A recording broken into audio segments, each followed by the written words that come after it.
This episode of the podcast is brought to you by Keep Food Simple.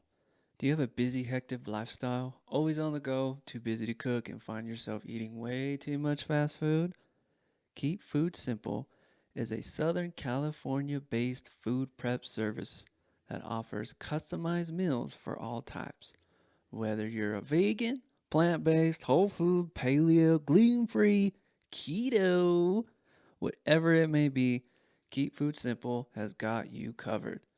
It's time to take control of your health, boost your overall energy, and feel great about how you eat. Keep Food Simple offers delivery services in LA, San Bernardino, Orange County, and Riverside County.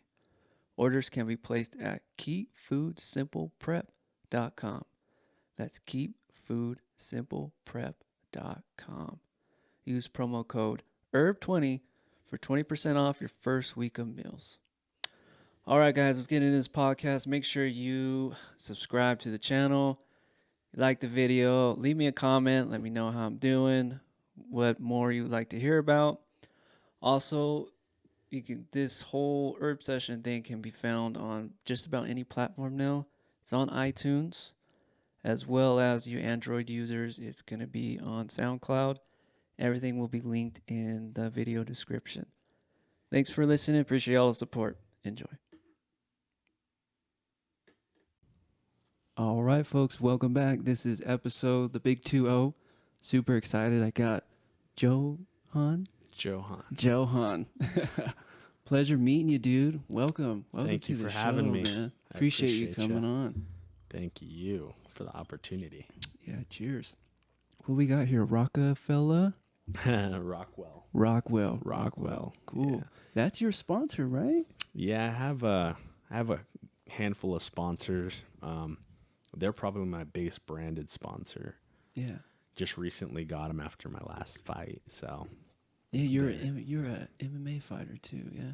yes, sir. Dang, dude. You do all kinds of cool stuff. You got an interesting life. It's a busy life for sure. Yeah. Busy. So, being that this is the big 2-0, I didn't think I'd make it past my first episode, to be honest with you. Well, congrats. Thank you. Yeah. This is all, what is that? Just on me. You know, I don't have anybody paying me to say certain things or be a certain way. So. No, that's awesome. Yeah, thank you.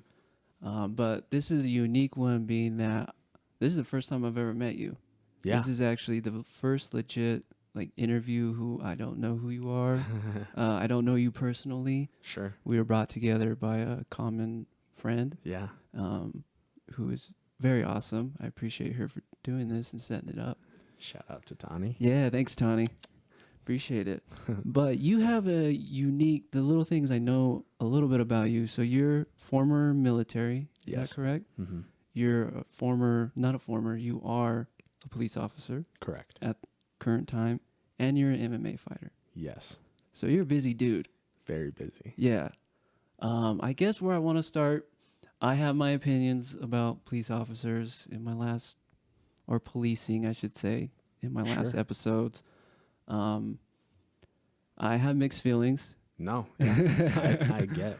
Everybody does. I agree with some of the things they do, and I disagree with some of the things they do. Mhm. Maybe because this is just an outsider looking in. I don't know what you guys really go through day in, Yeah. day out. I've been on one ride along, just one, which was a lot of fun. Where was that?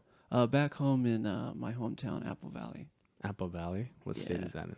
So it's, have you ever been to San Bernardino County? No, Okay. It's close to but in California. Southern Gotcha. California. And I grew up in Hesperia, Victorville. Apple Valley is like a tri-city kind of thing. Yeah. They all just ran into each other. And Victorville is the highest second crime rate in San Bernardino wow. County. It's a bad place. Your ride along was probably real eventful. It was. So we were in Apple Valley, which considered a little bit more high class, I guess, Gotcha. for that area, which isn't saying much. Yeah. But they were busy, man. Like, he was pulling up on his computer. He's like, check out Just my a call list. log, yeah. I was like, damn. You got to answer Never all gonna these? catch up. He's like, yeah. And he's like, that's why I kind of like nights, because eventually it kind of dies out. Man. Yeah. I was like, dude, I couldn't work in the dark like that for 12 hours. Graveyards is the best. Is it? Oh, it's so much fun. Dang. So much fun. Well, let's start where you got into the military. Well, how did that become about? Can you talk about that? Yeah. Okay. So, do you feel comfortable? Yeah. Talking? Okay. For sure. Cool. So, I I wanted to join the Marine Corps because I thought they were the hardest dudes, right? Like hardest branch. That's what I wanted to do. Like I've always been a guy, like I want to do the best. Like if I'm going to do something, I'm going to be the best at it type of thing, right? And I was like, the Marine Corps is the best. Yeah. Then you go to Special Forces, things like that, right? And I tried to convince my mom because I was 17 at the time when I graduated high school. I wasn't 18 yet. And I tried to convince my mom because you have to sign, your parents have to sign for you to go if you're under 18. Okay. My mom did me a huge solid. She said no. I thought you were going to say she said yes. No, she said no. So she did me a huge solid. Sure. Shout out to Mama Rubio. And I was going to go active duty, right? Yeah. And she's like, no. And I had in my mind already convinced that I was going to join the military. I was going to be an MMA fighter, do these things, right? And she said, give it a bit until you're 18. Think about what you really want to do. Yeah. Don't just sign away your life yet. Right. A couple months passed by. I turned 18. I had my first fight. And I was like, all right, after my first fight, I'm going to go, right? I'm going to go do the military thing now. Dang it, your first, so you were training all in high school. Yeah, so I had wrestled Okay. for 6 years, and I had been with my coach at that time for close to 8 months, I think. Okay. And with my wrestling and with a little bit of jiu-jitsu, my coach is like, yeah, let's throw you in there. Let's see what happens. Sure. Because you're fighting at an amateur level, right? Gotcha. But then, my actual recruiters were like, hey, so this is crazy to me because I know how recruiters are. They will do anything and say anything to get you to sign, right? And Staff Sergeant Palferman, good friend of mine now, right? He's now a gunny, but he tells me, listen, man, I see what you're doing, and I see you have a talent for this fighting, right? You could actually pursue a career in fighting.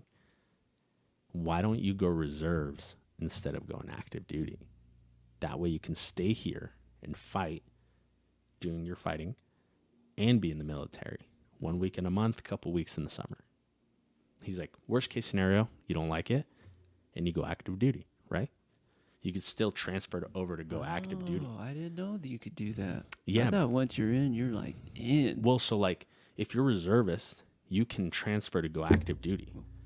But if you're active duty, you can't go to be a reserve. Okay. You have to complete your contract. Gotcha. And so he did me a huge solid with that and worked out. It just joined the Marine Corps, was with 4th LAR, Charlie Company. Shout out to my boys. Nice. I wish out of Camp Williams. I wish I knew what when people were like, yeah, Charlie Company 3. I was like, damn, I wonder what that means. I never could figure it out. But those dudes, you guys know. Yeah. That's what's wild. Like, dude, they know exactly what they're talking about. Yeah, you know, like what It's unit like foreign you're language. in. And yeah, so they have like Fox Company up by the U. Okay. They're like a straight leg, just infantry guys. They'll understand. Like they're not 4th LAR. Huh. You know, I don't exactly know what unit I can't remember. They're Saints and Sinners. I know that's their kind of their motto. Ooh, Saints and Sinners. Gotcha. So how long were you in military? 6 years. 6 years. 6 years. I actually just got out in March of this year. Oh, dang, dude. Yeah. Well, thank you. Yeah. Dude, here's what trips me about service. I had the same opportunity as you did. Some recruiters kept showing up to my houses. They're like, hey, man, you're 18. What do you want to do? I'm like, I don't know, man. I just graduated high school. Come to find out, I couldn't do it because my eyesight was just horrible. Yeah. And same with policing, because I was like, I want to do that too. And they're like, dude, your eyes, you'd be shooting at our guys. Yeah. You know, we can't be in the military. You can be shooting at us. Yeah. I was you like, don't know all right. you don't know what you're looking at, man. Yeah, you gotta know what you're looking at. So that left the door in a heartbeat. Yeah. But I look at it now, and I've had some friends come in and out of the military, and they're like, I would never go back. No. I was like, damn, it's loved like it. that. And then I meet folks like you. It's like, dude, I had a blast. But I would never do it again. Yeah. I feel like there is a lot that you guys go through that's just insane, especially Marines, right? Yeah. So here's the thing with that, right? So you go through your basic training, you do your school of infantry, and you're trained for this one purpose: is to go to war, right? Yeah. Being a reservist, you don't get the same opportunities as active duty does, and I will never claim to be anything I'm not. So like I was in the military, I did the military thing, I did the Marine Corps thing, right? Like I was a Marine, right? I went to the same school as them. I went through a school of infantry, but I didn't deploy. And there's a lot of guys nowadays that haven't deployed because of the time we're in, right? Right. Like our unit, the last time they deployed, I think, I want to say it was like 2010.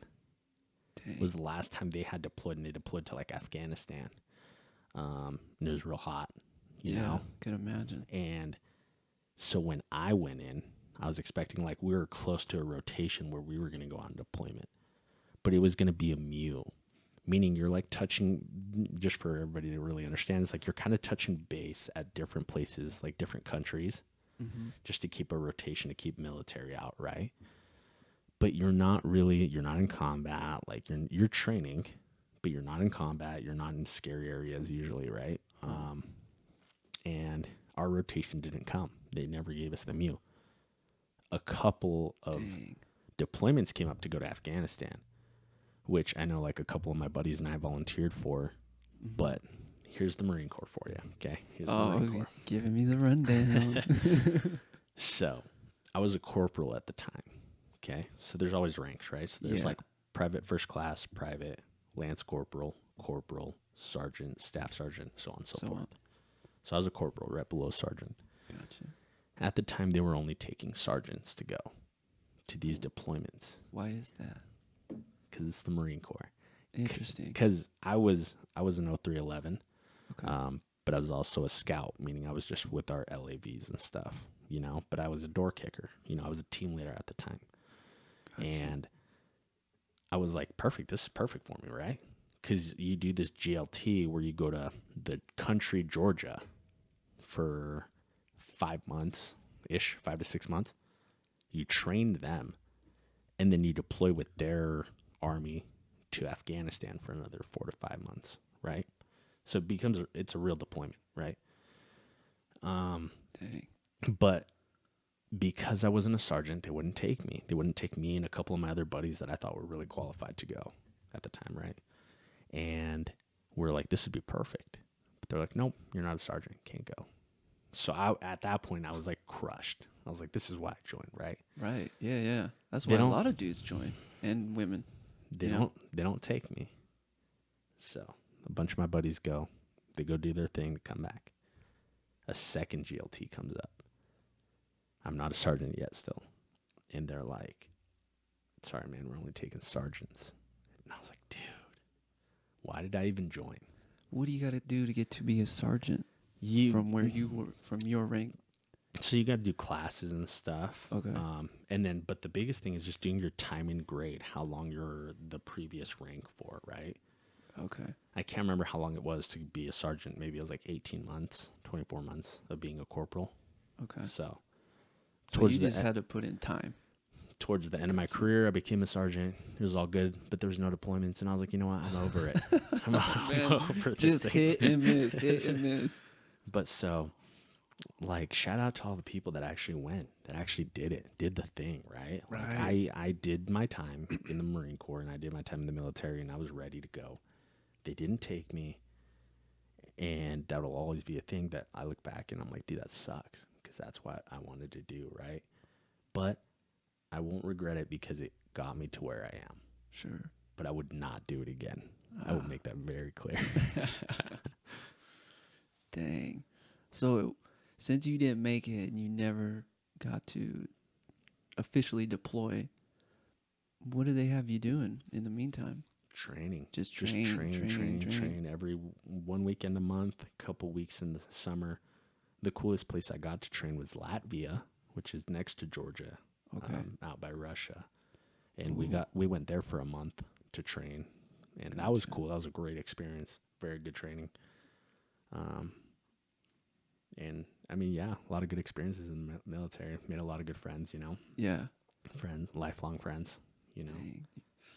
Dang, man. I had a friend who kind of a similar story, but he was kind of a dork.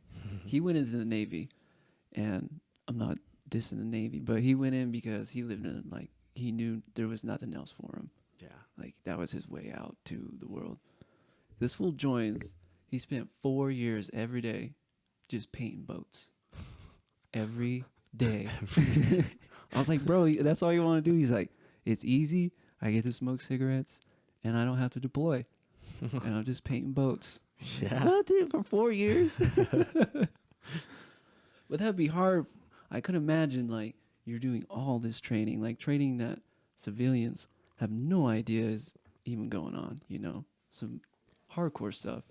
And then it kind of just, no, not yet. No, we don't need you. And then I'm out. Then you finish, and then you're done, man. Damn. But like I said, it got me to where I am. Right. And it actually kind of translates into the law enforcement world to an extent. Sure. Right. So it did help me in a lot of ways. And it helped me stay out of trouble, you know, being younger, being a younger kid, for sure, doing some dude. dumb stuff, you know. What's your age now? I'm 25. You're 25. You know, I was going to bring this up, and I'm glad that you're 25, because I've thought about that. That's usually when the mind is kind of done developing.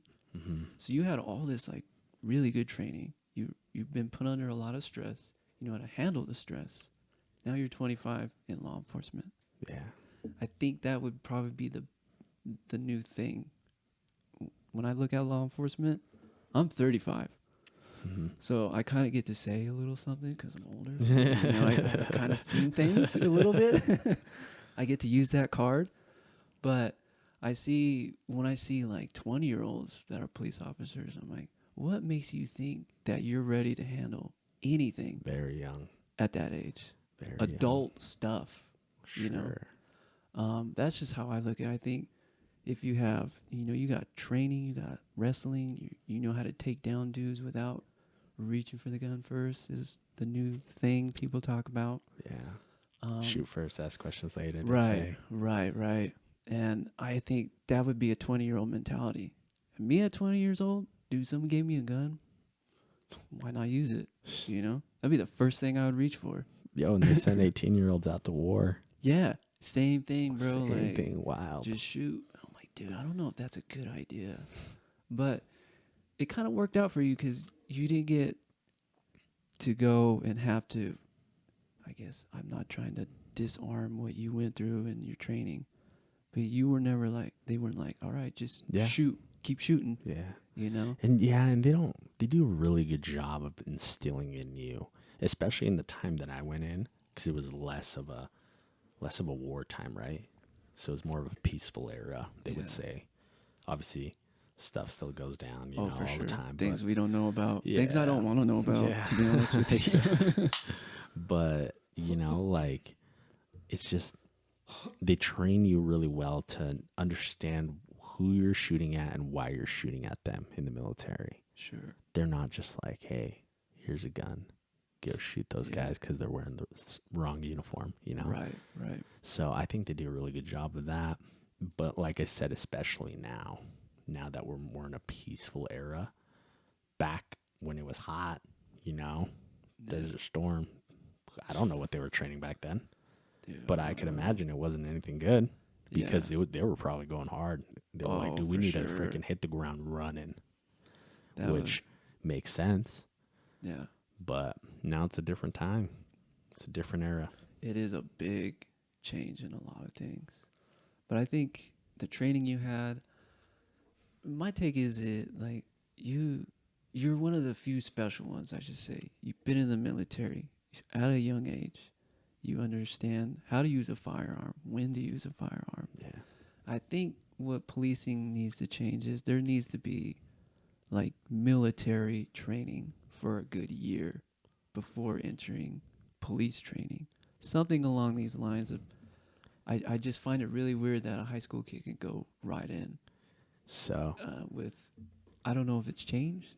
yeah, so you have to be 21 by the time you graduate the academy, right? Okay. Which is still pretty young, right? You're still pretty young. Stupid young. But there are squared away guys that can be that age. Definitely. Definitely. There can be squared away guys. The keywords that I was picking up on that you were just talking about that I agree with, training. Yeah. Training. That is where we are lacking as a nation. Not as like my department, not as the surrounding departments, just the nation in general, right? Yeah. So cops have to be held to a higher standard, right? I think definitely. a lot of people can agree with that because you're trusted. They give you a gun, right? And they say, here are all these laws, go enforce them. Yeah. Right? A lot of laws, dude. A lot of laws. I think people fail to realize, too, there is so many laws that I scratch my head. I'm like, that's a law? Yeah. You know? Like, when did that come into play? Yeah. But you guys have to know. And you have to understand, and you have to make decisions in a split second. Is what he's doing illegal? I don't know. Now he's running at me with a knife. Like, hey, they call you about a suspicious dude knocking on someone's window at night. You show up, you know. Hey, bro, what are you doing? Turns around, he has a gun. Now what do you do? Right. Or takes off running. Do I chase him? Like, he was just knocking on someone's window, but it's suspicious, right? Right. You know, so it's like you have to understand all these key things and what you can and can't do. And the biggest thing is training. Training scenarios, training with firearms, training physical fitness. More importantly nowadays, training in fighting. Yeah. That is what saves people. That's what saves suspects. And that's what saves police officers. Right? Yeah. So, Very true. training is key. Yeah, I've heard, because I'm sure you guys, the world changed for you when the Floyd thing happened. You know, I have to agree with training because I work in the medical field. And before we get back to the Floyd thing, and you can't just, because I'm a CT tech, you can't just be like, I'm going to be CT tech today.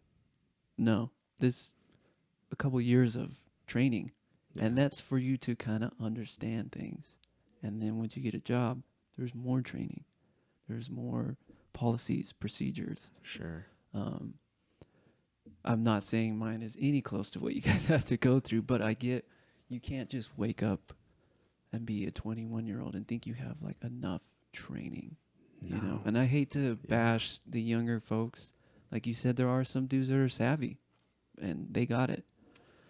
But, you know, it's also there's some dudes who are just super like, what am I doing? Yeah. So let's arrest. We're gonna arrest you. For what? yeah, You know. you have to understand. You have to understand the laws. You have to understand what you're doing. But can't stress it enough, folks. Training. Yeah. Dang. So since you got out of the military, we're in the police force. Yeah. How did you come across getting into that? So you were a police. How long now? Officer almost now? 4 years. 4 years. So you were still active duty. Yeah, I was still in the reserves. Reserves. While I was doing the police thing. Gotcha. How did you come across the police thing? So my brother joined the police force before I did. The moment he joined, I was like, dude, that's what I want to do. And I was a security guard at the time because I was like military, and I was like, I want to do something a little bit more related to this field. Gotcha. But like, it didn't really cross my mind to be a police officer. I was like, being security would be cool, right? Yeah. Like being that cool security guard. And you're like, people see Paul Blart and they're like, hey, Paul Blart. You know? Yeah. Rent a cops. Yeah, rent a all cops, that all stuff. the things. I actually got in more fights being a security guard than I did being a cop. because they don't respect you. They don't respect. They don't respect you. I'm guilty of it too. I'm like, Yeah. what you gonna do, bro? Yeah, what do you do? Yeah. But, so yeah, my brother joined, and I was like, dude, that's what I want to do. So I had to wait until I was 21.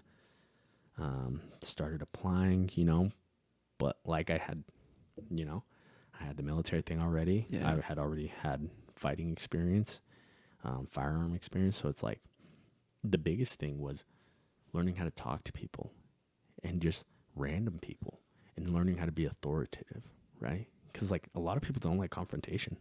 No. They're like, I don't. yeah. I'm not looking to wake up and be like, dang, what can I stir up today? Yeah. So you got to like learn how to like, hey, like, this is my scene. I'm going to take control of it. You cannot cross this line, right?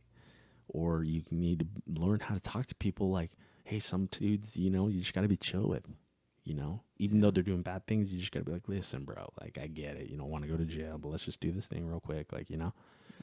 So being a security guard, I was a security guard for the library downtown. Okay. So it's real eventful. That is the freaking... That place. Oh my gosh. Oh, I thought you were kidding, but it's legit, huh? Oh my gosh. Why is it eventful? Just there's a lot of like homeless tinking around there. There's a lot of homeless population that go in there, and there's a lot of people, I should say, that show up drunk, high, freaking to the library fighting. Yeah, you would, dude. You're like, this is the library. That'd be the last place I want to go. I'm trying to read books, maybe hop on the internet for everything, Yeah. Get drunk and go to the library, huh? Yeah, it's weird. How interesting. It's, I worked for CBI Security. They've always been good to me, good dudes out there. And at the time, that was our most active site. Like, you were getting into stuff all the time. How interesting. Like, I had a dude there pull a freaking dagger on me. Because he had stole a tip jar. And he stole a tip jar. We see him like a couple days later, and we're like, hey, dude, walk over to the office with us. The cops are going to come. Because he stole a tip jar, and it had like, I don't know how much money he had. But I'm like, hey, but we need to report it. Please need to come, Yeah. He pulls out a dagger. And I'm like, oh, dude, I'm about to get stabbed. So then me and my buddy have our firearms, and we draw our firearms, This is being a security guard, man. I'm like, bro, what is happening? What just happened? Dude, I'm like, what just happened right now? But it's just like, yeah, it's crazy. Got in so many fights. What was the most gnarly thing that you saw there as a security guard? I wouldn't say gnarly, but like it was pretty cool. Like a real heads up librarian. There was a guy that had murdered someone at the Red Butte Gardens. I don't know if you remember that. Up at the U. He had murdered someone out in a different state with his girlfriend.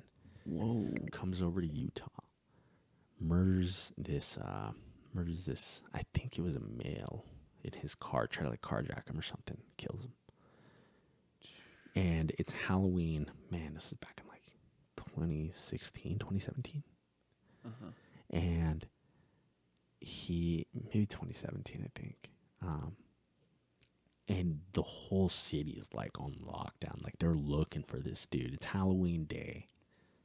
Like it's about to be Halloween night. That's comfortable. Yeah. Like it's about to be Halloween night. Like people are like, we don't want to send our kids out. There's a murderer on the loose, For sure. And a real heads up librarian freaking just like doing his job, at a desk on one of the third floor, I think. He just like looks up, sees the guy, matches the guy's description, looks down. He's literally looking at the article on his computer about this guy. Looks at it, man. And then he turns around and he goes, holy shit, I think that's the guy. So he calls me and my buddy up, and he's like really like kind of like in shock. He's like, hey, did you hear about that murderer guy? We're like, yeah, dude, that's crazy.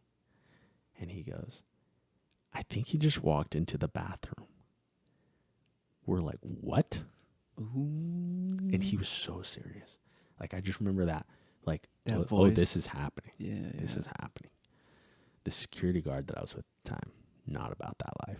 No. Not about it. He was a big dude. Is he? But he wasn't about the life, man. Really? No. But man, I feel if I was big and built, kind of like you are, I'm like, damn, dude, I had no problem going up to folks. You look like a Viking, man.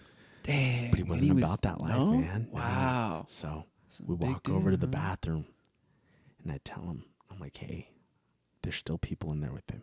We need to go in and get them. Yeah. I call over my supervisor. I'm like, hey, start calling the police. Like, we're going to go take this guy into custody. And the guy, like the big dude, looks at me and he goes, takes a step back, like, oh. I'm like, yeah, it's happening. Yeah, we're doing it. Doing the thing. We walk in. Dude, just like, simple is really dumb. This is how inexperienced I was at the time. So dumb. Going in on a guy like that Yeah. with Well, civilians around, that kind of situation. Well, the problem is, like, we don't know what he's going to do. Uh-huh. This guy's on the loose. He's already freaking, But so I, like, really didn't understand how to handle the situation the way I should have. There are ways now that I know how to handle it perfectly. Or maybe not perfectly, but more tactfully, right? Sure. So I walk in. He's using the urinal. And I see the tattoo on his neck. And I'm like, oh, that's the guy, right? Yeah. But there's still someone in there with him, kind of like behind him. And I'm like, ooh, I don't want like this to end up in a position where he takes a gun out and I end up shooting and then like the bullets are bouncing because Sure. bullets bounce, Yep. And there was another guy in the stall too. And I was like, all right, well, I'll back out and wait, see if he comes out, or waiting to see if the other people come out, right? So I start backing out and he looks and he sees me through the mirror reflection. And I was like, oh, shit. I was like, oh, God. Man. So he knows. I was like, oh no, here he goes. Here And we he goes, go. just real calmly, hey, just let me finish using the bathroom.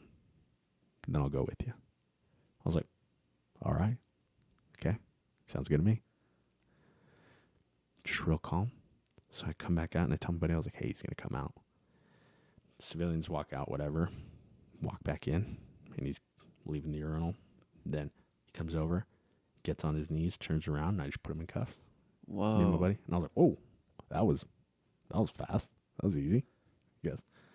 Dang. Real inexperience showed there, though. Like, Yeah. that should have been handled way better. How, now that you have experience, what would have done different if So, given where you're at now? as a police officer, there's different tactics that I would have used, having different tools. Like, we have shields now. We have less lethal tools. We have, Sure.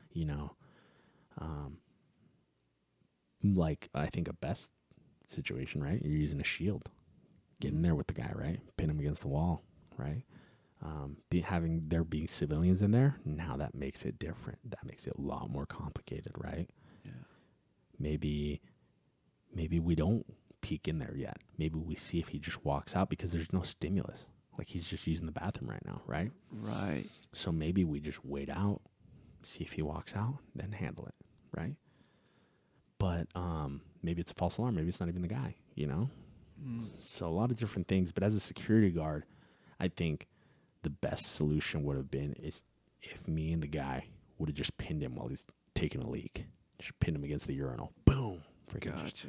pin him, grab his arms real quick. Each of us grab an arm. Boom. Cuff. Like, all right, bro. Sorry. We're going to have to help you pull your pants up. Let me finish. Yeah, like, urine going everywhere. like, this isn't a dude that stole a candy bar. Right. He's yeah, murdered he's two killing people. Murdered 2 people. So, jeez. yeah, there's just like so many possibilities, like so many different things. Like, I just know better solutions to it, I guess. I don't have the perfect answer. There's so many, because those bathrooms are real secluded, and there's like a little bridge you have to walk to get to the bathrooms. Oh. So it's like it complicates things. Yeah. So Dang, man. I don't know, man. But See, I would just be like, dude, let's go in there and get him. Let's be the heroes. Woohoo. so many things to think about. So many things, but it was good. My time at the library was good. It helped prepare me a lot for the police world. It helped me learn how to talk to people. I think that's the biggest thing that I took, is how to talk to people. Yeah, I get that vibe too, because there's some officers where I have a funny story. I came home and I forgot the alarm to my house here. I was like, right when I walked in, I was like, I can't remember the alarm. So the alarm's just going, blank. going. Yeah. I'm like, all right, the cops are gonna show up because I forgot. Sure. And so I made breakfast and I'm just waiting. the alarm keeps going, and finally they showed up. Mm-hmm. I'm like, come on in, guys. They're like, there's about 4 of them. I'm like, 4 of you? Yeah, it's like a burglary alarm. Yeah. Yeah. They're like, so you live here? I'm like, yeah. And I was just up front. I was like, look, man, I forgot the alarm. Like, I honestly forgot. Well, can we see your ID? Absolutely. Do you have a key to the house? Yeah. I was like, my car's in the garage. If you guys want to run that too, by all means, like, and then he asked what the dogs' names were. Yeah. I was like, that's kind of clever. That's actually smart. Yeah. I would have never asked, like, because if I had a stutter, they would know. They're savvy that way. But they were all super cool. Yeah. They weren't like, get outside. Let me see your hands. They weren't very. There's like, what's going on? Thing, Talking. yeah. I'm like, if you guys want to wait till I get a hold of the homeowner, Yeah. to get her on the phone, by all means, you guys can hang out. Like, I'm not.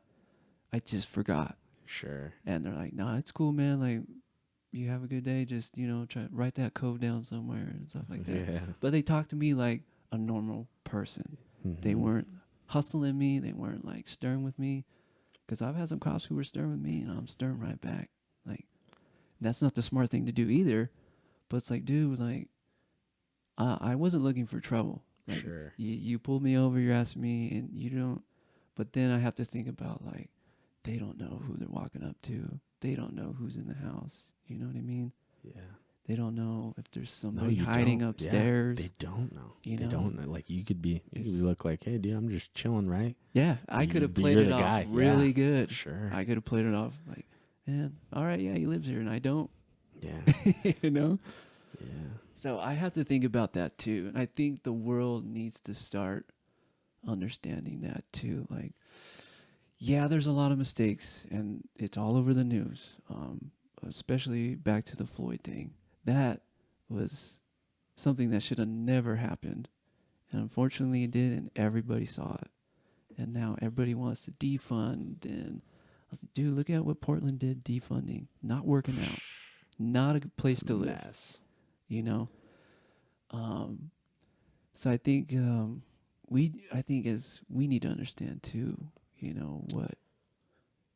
there's some sort of program that we can see what officers do, like if ride-alongs were more sustainable, Yeah. to so like, available to ride-alongs. Yeah, they're open. Like, if you go to any department, they'll let you do it. They'll let you do them. You just got to fill out a form. They do a background check. Make sure you're not like a cop killer, like, hey, we've been looking for you. Thanks.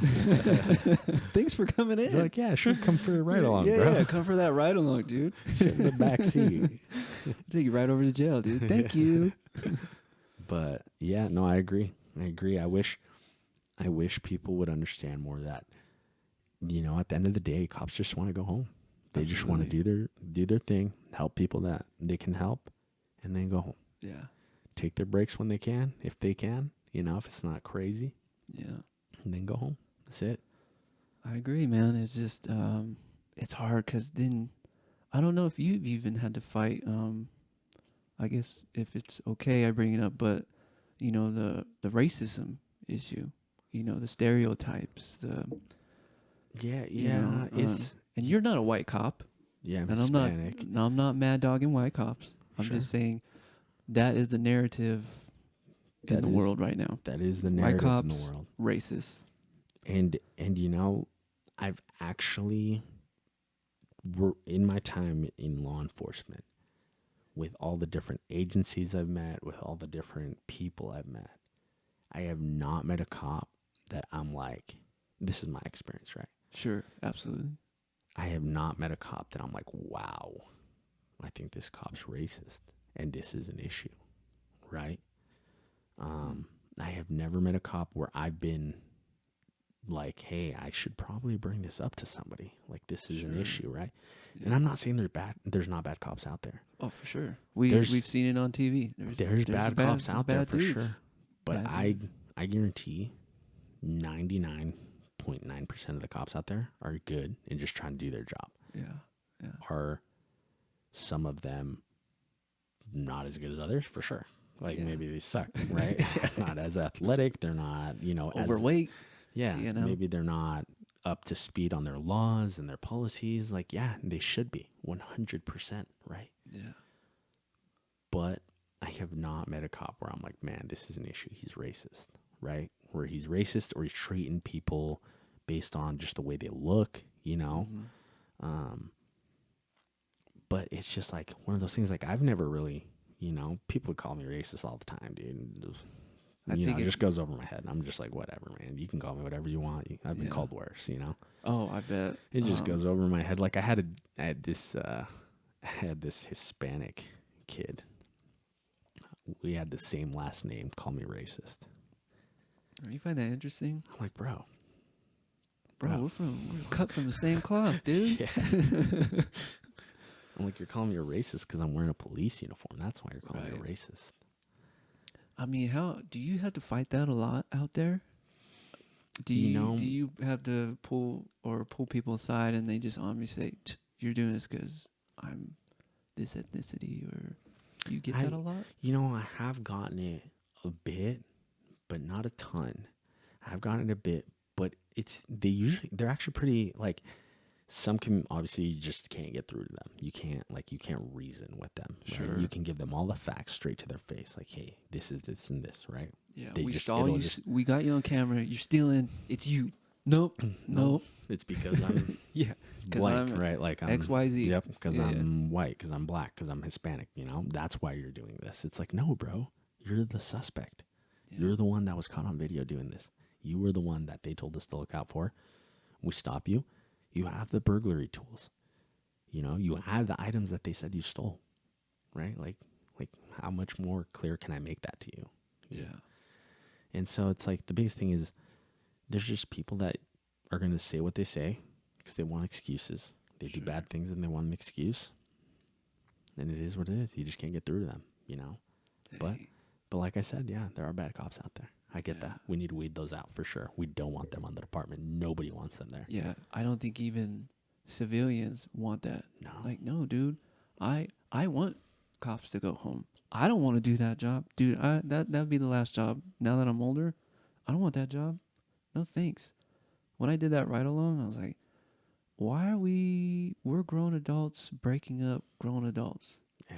All day. You know what I mean? Like we're like high school, breaking up high school fights. Yeah. You know, people just can't get along. No. And that was the majority of the calls we saw was domestic disturbance, I guess you would call it. Sure. Just folks can't get along. Yeah. That was it. That was their busiest thing out there. And don't get me wrong, it was a violent place too, like gunshots. But 90% of the time, domestic stuff. I was like, dude, I feel bad for these dudes. And then you got to go home and like wind down, just like, oh my God. Yeah. People just can't get along, dude. Wake up, dude, again. Yeah, wake up, dude, again, you know. And I tip my hat to you guys. I can't do that job. There's no way. And so yeah, I appreciate that. No, appreciate what you guys do. You. We like the support. Did you guys see any big changes when the Floyd thing happened? When it came to policing? There was some changes within certain departments, right? So like our departments changed certain things, other departments changed certain things, you know. But I think as a nation, a big switch got flipped, right? Yeah. And cops weren't popular at this time still, right? Like before the George thing, they weren't popular. I don't think you guys have ever been really popular. You know? And well, I remember like not to be like rude, but I haven't been. We're like, yeah, woohoo. So like, I remember growing up, like as a kid, I thought cops were pretty cool. Like I thought that was like a pretty cool thing. Like, you know, you see like, you know, you see someone, they're like, oh, dude, your dad's a cop. Like, dude, that's cool. That's pretty cool. You know, like my grandpa was a cop in Mexico. He was a chief of police out there. Dang, Mexico's wild from what I hear. Yeah, you know, that's just what we're fed. I don't know how true any of it is, but apparently it's wild. It has its places, and its moments, you know. But yeah, I remember thinking that I was like, dude, that's cool. Like, you know, And, then you hit your teenage years and you're like, F the police, Oh like, yeah, oh, yeah. dude, I'm gonna, Same thing. Yeah, you yeah, listen you get in to a little all bit the of trouble, songs yeah, that are against the cops. NWA, Yeah, yeah, yeah, yeah. And so you get into that, like, oh, dude, F the police or whatever. But, dude, I had a really cool school resource officer. He was a Marine, and he went on to be a school resource officer, and super cool, dude. Awesome, super awesome, dude. And outside of the school, I was like, yeah, with my friends, because, they hype you up, and they're like, yeah, F the police, like, we're running from the police, Yeah, they yeah. ever show up. They And can't catch yeah, me. yeah. But then in school, I talk to him, and he's just like a regular dude, just a regular guy, just living his life, doing his thing, know. And after the military, like, I was like, yeah, I mean, nobody really wants to be a cop right now, like, and especially after the George Floyd thing, like, a lot of people were, after the riots and stuff, they're like, yeah, we're bouncing. Bye. Were you down there when the riots took off? Yeah, so I think like everybody was. Yeah, I could imagine, dude. So when I first moved here, I'm not originally from here. Obviously, I told you from SoCal, but I was living downtown when the riots took off. Oh wow! And I could see, dude, National Guard helicopter.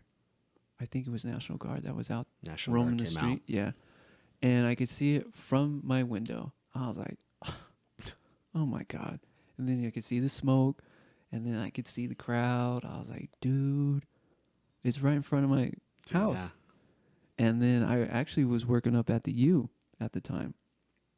And we went into code. I forget what the code was. But it's internal disaster where we're expecting a lot of hurt people. And, dude, it was a nightmare. And we had a couple officers come in that were a lot of cops beat got up. Hurt. Yeah. And what was it like for you being on? Were you just like, what in the world?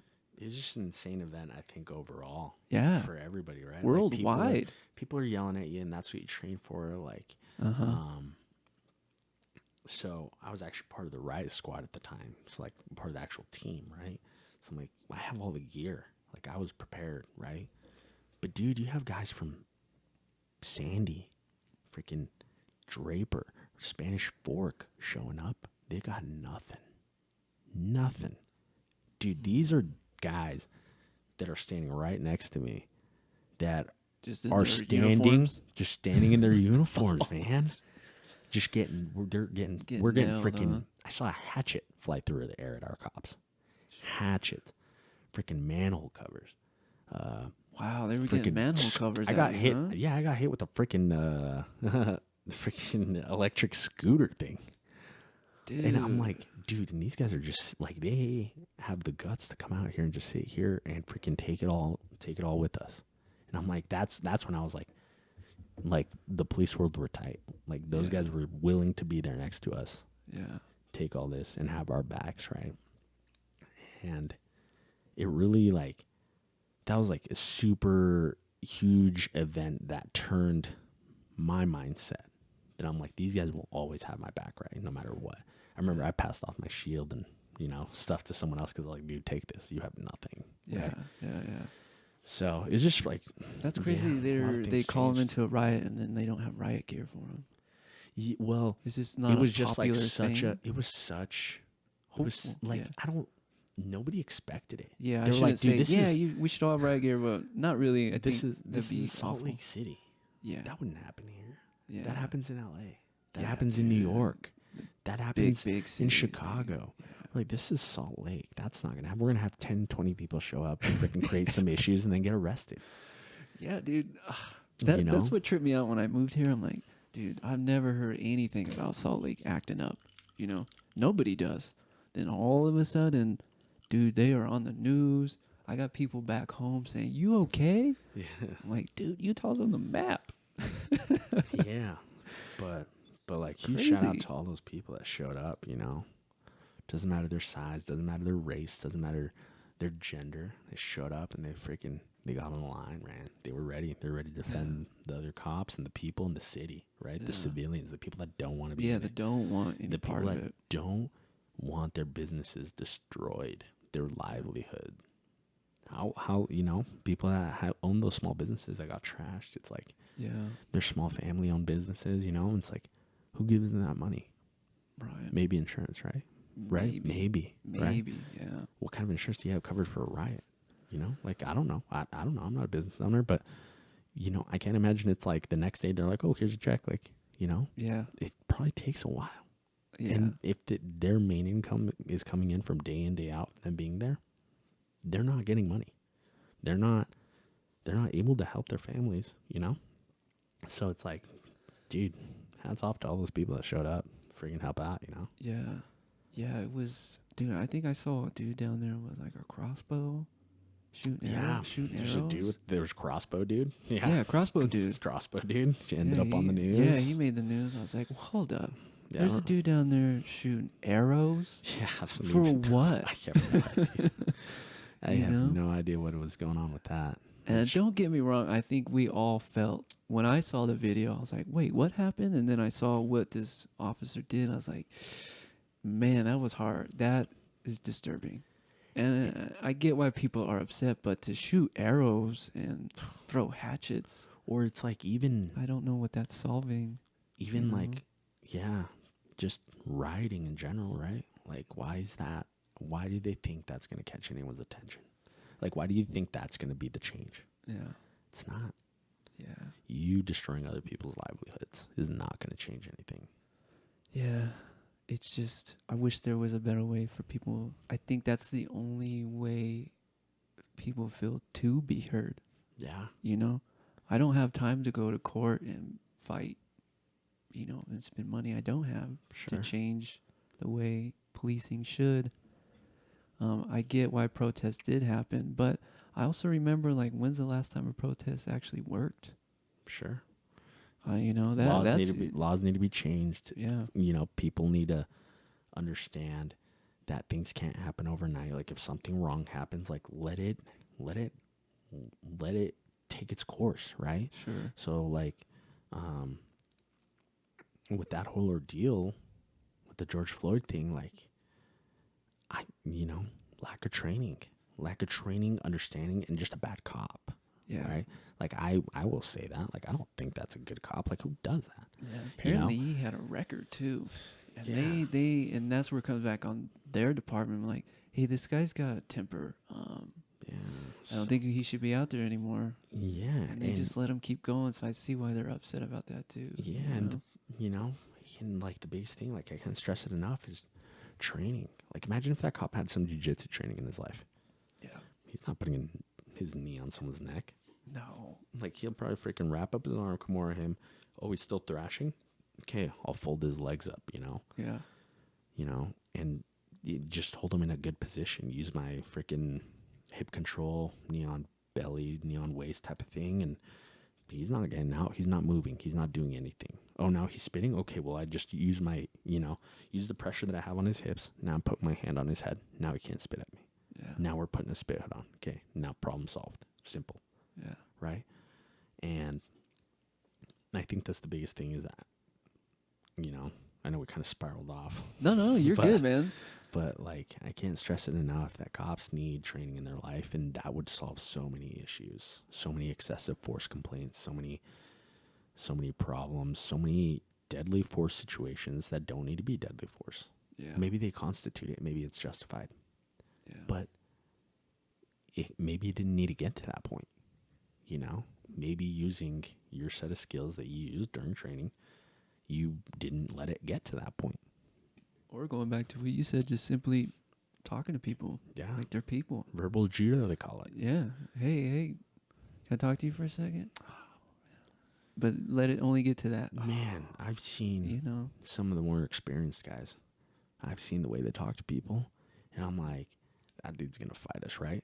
But then they talk to him, and they're like smoking and joking. I'm like, bro, what happened? Yeah.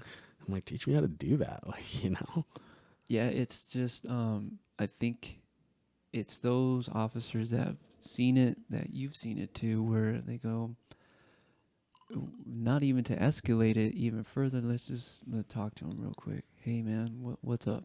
Yeah. Talk to me. What's going on? And, I mean, I know I keep bringing it back, but even when officers talk to me like that, I'm a white dude. I get pulled over. I still get tickets.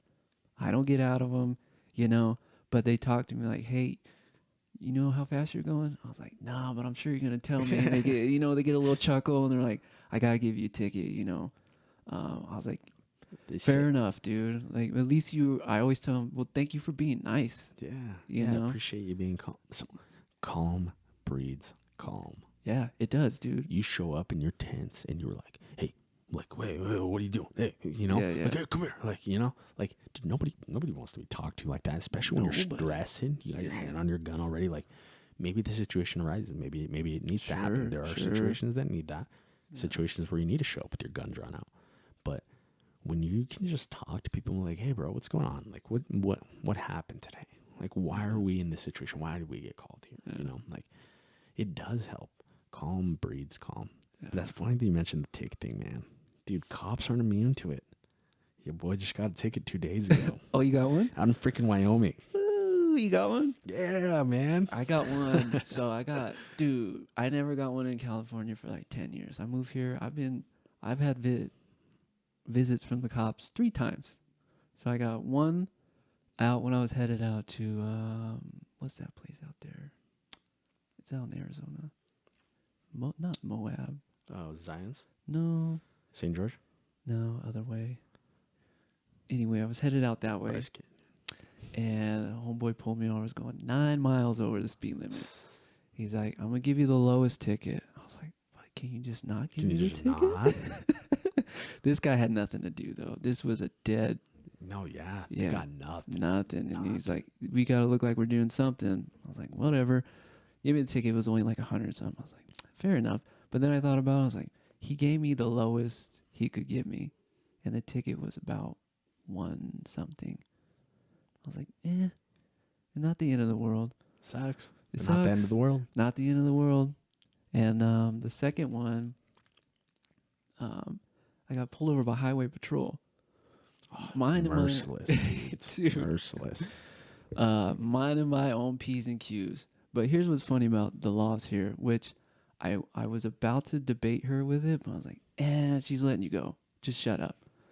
So there's no helmet laws in here for where we live when you ride a motorcycle. No helmet law, which is insane. You go anywhere else, there's helmet laws. And so I had my seatbelt on, but it was under. Oh, gotcha. So my arm was sitting under. So she pulls me over. She's like, I noticed your seatbelt was. I was like, you pulling me over for a seatbelt right now? Yeah. She's like, it's kind of a weird rule. No offense, I get it. You're here to enforce the law. Click it or ticket. Yeah, but my seatbelt was on. It was on. Sure. But I wear it where I think it's comfortable. There's a lot of debates about seatbelts, if they work or don't work. That to each their own. I was like, okay. I was like, here's my license. I wasn't speeding. Yeah. Everything's up to par with my car. So I'll be right back. I was like, oh my God, I'm about to get another ticket. So she comes back. She's like, all right, usually I don't do this, but you had your seatbelt on. You were halfway there, but you need to wear it over your shoulder. Over the shoulder. She's like, here's a warning. I was like, thanks. Like, yeah. But I was like, I don't see where I would have gotten a ticket anyway. It was on. And then the third time was when they showed up here. I was like, damn, man, I'm having... And now you're here.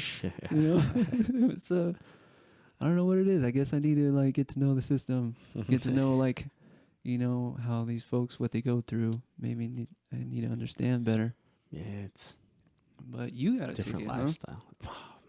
Why aren't you I was speeding? focusing on my GPS. Yeah, I was trying to find, because we were making some turns. Yeah. And I was like really focused on the GPS. I was like, okay, I need to make sure I take this road, this exit, because if not, if I miss it, then I'm gonna have to freaking loop back around. Like, so, you know. And I was too focused on the GPS. I look up. I'm not watching the speed. I was just kind of coasting, and I was coming up to a light, so I'm already braking. And we pass through the light, then I get lit up, and like that didn't really cross my mind that I was speeding. Right? Yeah. I was like, I know. I was stopping. Same when the CHP pulled me. I was like, hold up, I'm not speeding. I was like, that's for me. I pulled over and I was like, that can't be for me, right? So I pull over and the guy gets behind me. I was like, oh, that is for me. Yeah, they got over. I was like, oh, it's for me. And he tells me, and he goes, what's the rush? He goes, what's the rush? I'm like, there's no rush here, man. I'm just, going. I'm just cruising. Yeah, yeah. He goes, oh, well, you were doing such and such in the speed limit. I was like, really? I was like, I didn't think so. Sorry, man. I'll be honest, I wasn't paying attention to the speed. And I'm like, here's my license, registration, and everything, insurance. And he goes, okay, I'll be right back. And I'm like, but I told him too. I was like, because I tell everybody, because I understand. I told him, hey, just so you know, I have my off-duty firearm right here. I don't, He goes, yeah, just make sure it stays there. I'm like, cool, perfect. Yeah. Then he comes back with the ticket. It takes a while, and I knew it. As soon as he took more than a minute or two, I was like, he's giving me a ticket. Why do they take so long? What is you got to input the information. You got to check and make sure that it actually is all up to speed. I don't know their system, but in our system, you run the plate and it tells you the registered owner, if their insurance is valid, if their registration is valid. Maybe then you got to check the person too, because maybe they got warrants. Maybe they're a freaking murderer out of freaking Colorado, Oh, so you guys do a whole system. Yeah, so you're just checking them because you want to know who you're talking to, right? Sure. There was a guy, I can't remember what state it was in. I want to say it was Colorado. Some highway patrol guy pulls these two guys over. He gets the passenger's information because he doesn't have a seatbelt on. Dude had a freaking out-of-state warrant for being a freaking murderer. Yikes. Yeah. And so they bagged him. Right? Just because they just checked him. He wasn't wearing a seatbelt. He's like, hey, I'm going to probably give him a ticket too, So he gets his information, goes back, checks him. Dude's a freaking murderer. Whoa. Oh, he's like, oh, give me another unit. Yeah. What is that what you guys usually do when you're like, oh, wait a minute, we got some heaviness? Do you call somebody? Yeah. Do you guys run together or are you solo? No, so we run solo usually in Salt Lake. Okay. But you can ride together, but staffing right now is so low. That's what I hear, so man. bad right now. I hear it's so many cops quit. dangerously low for you guys. I think we've had over 100 cops quit since the riots, and we're not a huge department. That's a big hit. Are they just quitting because they feel like they can't police a certain way, or? So some are leaving because they're just tired of being a police officer. They're like, we don't want to work in this anymore, right? Fair enough. Some are leaving to a better agency, ones that they feel get supported more, right, by their administration. Some are leaving to get better pay because they're like, man, if I'm going to do this job, I'm going to do it for better pay, right? I think that's any job. Yeah. And then... But fair enough, you guys... Sure. Yeah. I seen what some of them make. I'm like, hold up, they make that...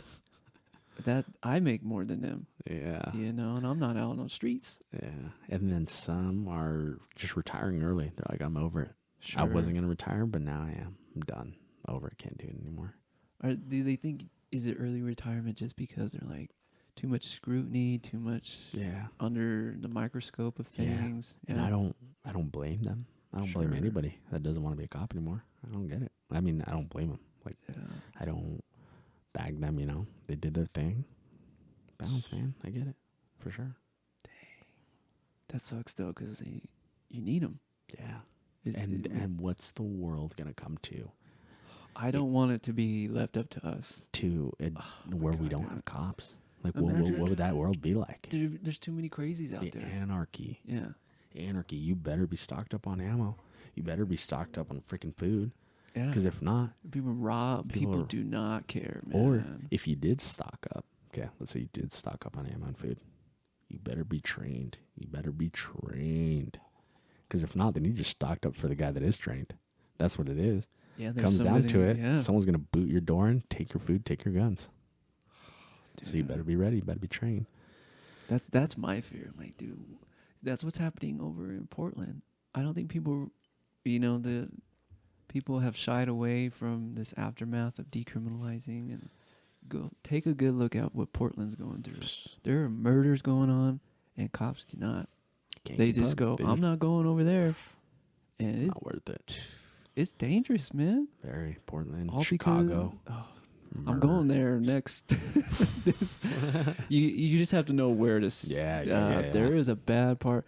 And I feel bad for Chicago. If you look at the history, the infrastructure, how it was built, it was to separate black white. Oh, wow. It is. I didn't know that. Yeah, it's super sad, man. Yeah. It's that poor city has been under just There's murders. murders and murders Murders and murders. and I get why the people there just do not like police officers. No. If you look at the history, it's bad, man. It is. Yeah, I feel for that city. I'll look more into it, but man, that I can imagine. I hear Chicago's a rough time right now. It's a rough era for Chicago. It's just because the history is starting to expose itself, I guess, with what really goes on there and how I didn't know either. I'm like, why are we doing infrastructure, a bill that was passed through? And then I looked into it more. I was like, holy, like there was ways to not. They built bridges smaller so buses couldn't get through, so the black community couldn't come out and go to work. They just wanted to keep them there. All this was built to separate, and it's sad, and it's still like that. So when people are like, "Dude, we're spending all this money," well, for good reason. Like that era is we need to move on. Yeah, it's gonna be painful. You may not like it, but this is why. This isn't just the black community going, they're picking on it. No, dude. It's the whole area. There's a bad history behind it, and my money's going to be spent. They're going to take it and do whatever they want. There's nothing I can do about it. So, have at it. Nothing I can do. Yeah. So you guys, going back, the reason why it takes so long, you're running just all the information on all these folks. History, and all that Gotcha. stuff. And like a big thing that I do, I guess, is I'll check people and see what their driving record's like. If they ran a red light, I'm like, is this usually how they drive? Like, do they need a ticket?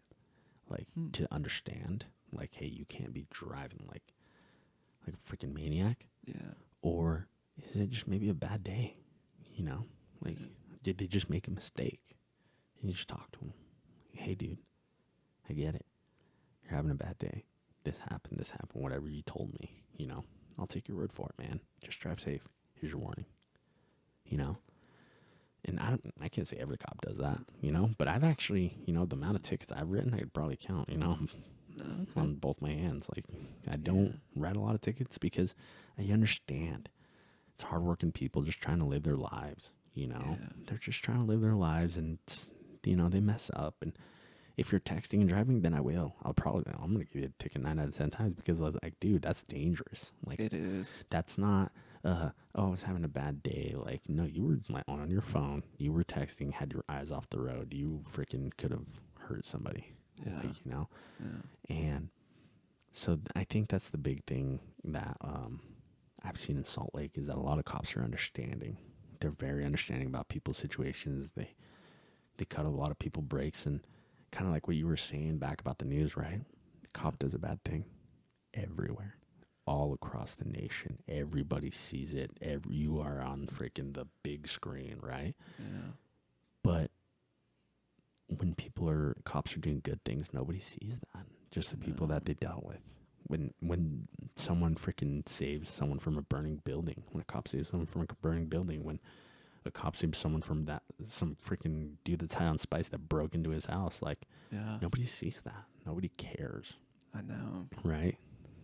Yeah, the media does disservice to everything and everybody, whether you're a doctor or police officer or a school teacher working at McDonald's. Yeah. There could be the nicest dude at McDonald's that everybody goes there just because he's there. You're not going to hear about that. No. Nope. You're not going to hear about the police officer, like you said, running in and saving a family from... Just doesn't get the same clicks as the guy that freaking made the mistake. The bad cop, right? Doesn't get the same clicks, doesn't get the same reaction. And that's what sucks. But that's how we're living right now, and that's why a lot of people don't want to be cops.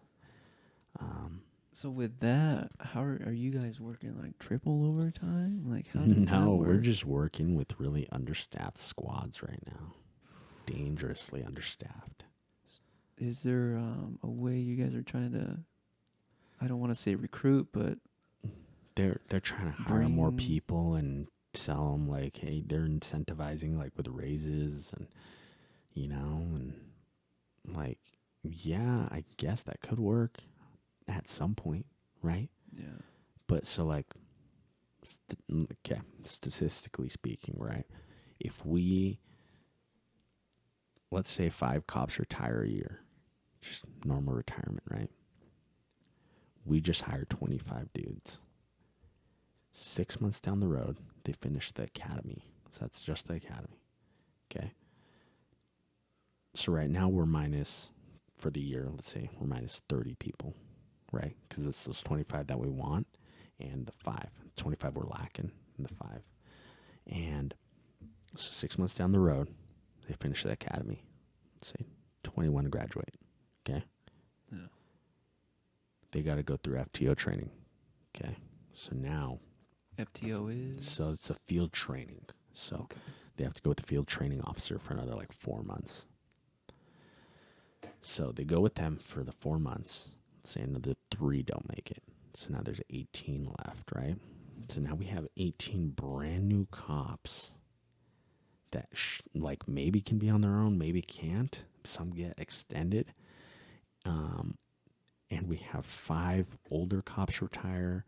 People get hurt on the job. Mm-hmm. Like people go to be a detective, so now they're not in patrol anymore. So like if you add up all those numbers, like amount of cops that we're lacking throughout that year, insane. Dude. Yeah. Just you telling me that. That's not, yeah. And you're not going to get the same output from those 18 new cops as you're going to get from a 10-year dude, 15-year dude. Like, you're not going to get the same output. They don't have the same understanding. They don't have the same report writing skills. Like, some of those old dudes, they can go to a DV, handle it in half an hour, right? Uh-huh. With the report done and everything. Those new guys, it might take them 2 to 3 hours to do. So now you're slower workers right now, right? Yeah. Yeah, I forgot you guys had to write up reports. Yeah. On everything. Detailed reports. I couldn't do that. I'd be like, Johnny Appleseed was, being a bad dude. And there's your report. Watch the body cam. There you go. Yeah, watch the body cam, and there you go. Yeah, I know when I did my ride along back home, there was only 5 cops on duty. Wow. For this city of Apple Valley that's not the biggest, but you start to think about civilian to cop ratio and you go, these dudes are outnumbered in a heartbeat. In a heartbeat. If civilians wanted to rise up and just be like, no, we're not, dude, they're not going to survive. No. And I thought about that. I was like, hold up. There's only 5 of you in the whole Apple Valley area? Like, yeah. I don't think people realize, like, how little amount of cops there are. I was like, don't say that out loud, dude. Don't go like preaching that to everybody, because people would probably be more scared than anything. You know, they're probably, I couldn't imagine. I couldn't imagine running around like that. And you guys are feeling it too. You know, I think everybody is right now. Yeah. Salt Lake, West Valley, Ogden, the bigger cities that have the most issues, feeling it, man. Yeah, when I got here, people were like, yeah, West Valley, that's where my work is.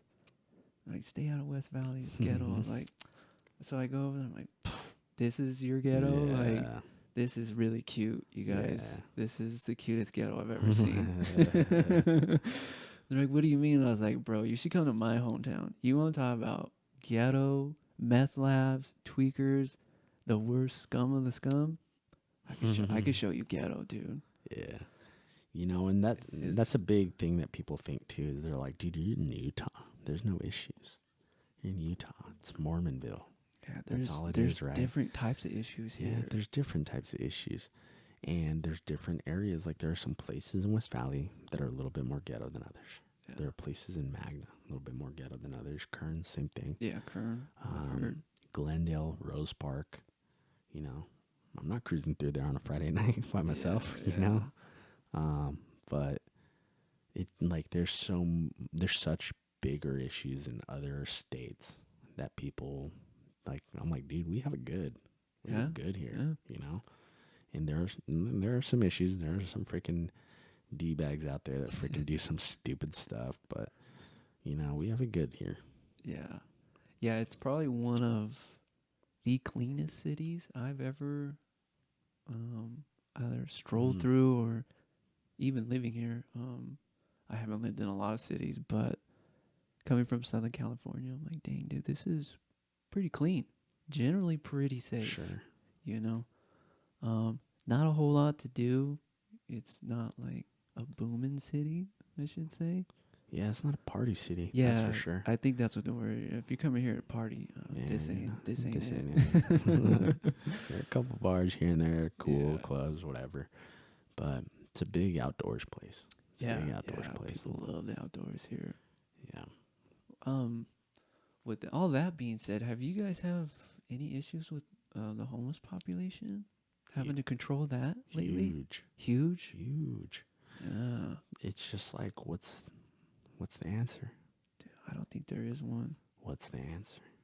A lot of people argue and they say that the cops go and throw away like homeless people's stuff. It's like no.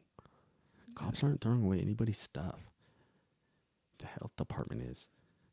You want to argue with somebody about that? Go argue with them. Like that's Yeah. not us. We're here to keep the peace, to make sure you guys don't attack the health department workers. Make sure that they don't get out of hand Yeah. when they do what they do. Yeah, I don't think people realize like there's a reason why health department goes in there because diseases break out. There have been people Hello? that have died Yeah. in those camps because of diseases and Yeah. stuff, right? So what is the answer? Dude, I don't know. I'm paying close attention to Santa Monica right now because that's homeless population are camping on the beach. Because here's the law they made, from what I understand, right? You can't camp on the sidewalk. So they said, okay, we'll camp on the beach, which was literally a 16-inch Sure. difference, and it is just tent city. Yeah. And they're going through and just bulldozing and said, sorry, you guys. But then it's like, well, where do they go? You go back into the city, steal more stuff. They You just know? move around. It's like, dude, they're trying to find housing for them, but then places get full. Right. You know, people get kicked out because they're fighting in there, and then they have nowhere to go, and then they go to the streets, and it's like, dude, so how do we solve this problem? This isn't. If we had an endless amount of money, we could solve any problem, Yeah. but we don't, because that needs to come from somewhere, right? Yeah. Well, it comes from, and again, you hear the taxpayers, "Oh, pay for this." It's like, bro, that's just how it is. Like, you know, do you think I wake up happy knowing the government jacks my paycheck every month? Robbery. Dude, robbery, and they don't do anything. You know, they make a few laws. You know, I should say it, but I should say it differently. They do a lot of things, but I think how it's spent should be coming back on the taxpayer. Has been my philosophy, like my idea. I don't know if you agree with this or not. Half of it should go. How much do they ever take out? Should go to the military automatically. Vets, our vets are just, man, they get treated the worst. They should be taken care of first and foremost, military. The last people who should be taken care of are the people who are elected. This has become like a rock star thing with these folks. They're in there for years. They get paid the same no matter what happens to the economy. Yeah. You know, look at what happened last year. Everybody was out of work.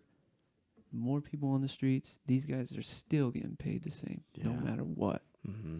That needs to change. They should be in there because they like to do government. And they should get paid a little bit. But once they're done, they're done. They need to go find a different job. We don't need to keep paying. Because that doesn't happen to me, man. When I'm retired, they're not going to keep paying me the same. That needs to change. I think that second half of your whatever they take out, you should be able to get to invest how you want to invest it. Oh, this month I wanted to go to this charity. I wanted to go to the police force. I want to go to the homeless issue. Sure. Let people start, being a little bit a part of it. I don't know if that would work. That's just wishful thinking. Sure. But I think people would be more understanding of, okay, I get to choose. It's still coming out, whether I like it or not. But I get to like Where it's kind of have a going say, to. a little bit more say. Interesting thought. That's just, No, that's an interesting thought. I've never heard that. But to fix the homeless, I think, boy, I don't know, man. The LA County spends over $1 billion for the homeless, and it's dudes just It's just pocketing it. It's like, and some people like just living that lifestyle of That's not the having thing. responsibility, just living out there, doing their thing, living in the free world, and just traveling, as they call it, or Yeah. whatever, and No paying no like- taxes, not worrying about much. do like, okay, like that's what you want to do, I guess. I like coming home to a freaking AC home when it's 100 degrees Right. out. I like taking a shower. I don't know about you. Or like coming home freaking, when it's 75 in there, when it's freaking 30 degrees out, like if they want to live that life, then like can't stop them, right? It's their freedom of choice. They can do it. Yeah, I saw a thing on KLOS just recently, and this lady, bless her heart, she's like, I just going around giving them water. That's a basic necessity for human beings. I was like, bless your heart, lady, but you're beating on a drum that doesn't want to be beat. They really do not care what you have to do or say, but they'll take your money. If you got money, they'll take it.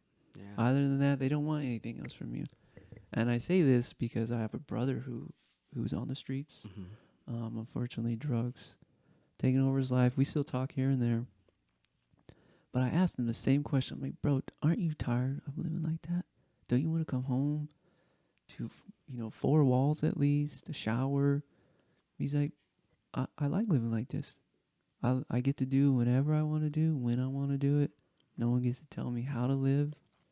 Majority of the homeless people, they're all They just like that it. they like it. There are good people out there too, but there are some, like you said, like sometimes drugs get them there. Yeah.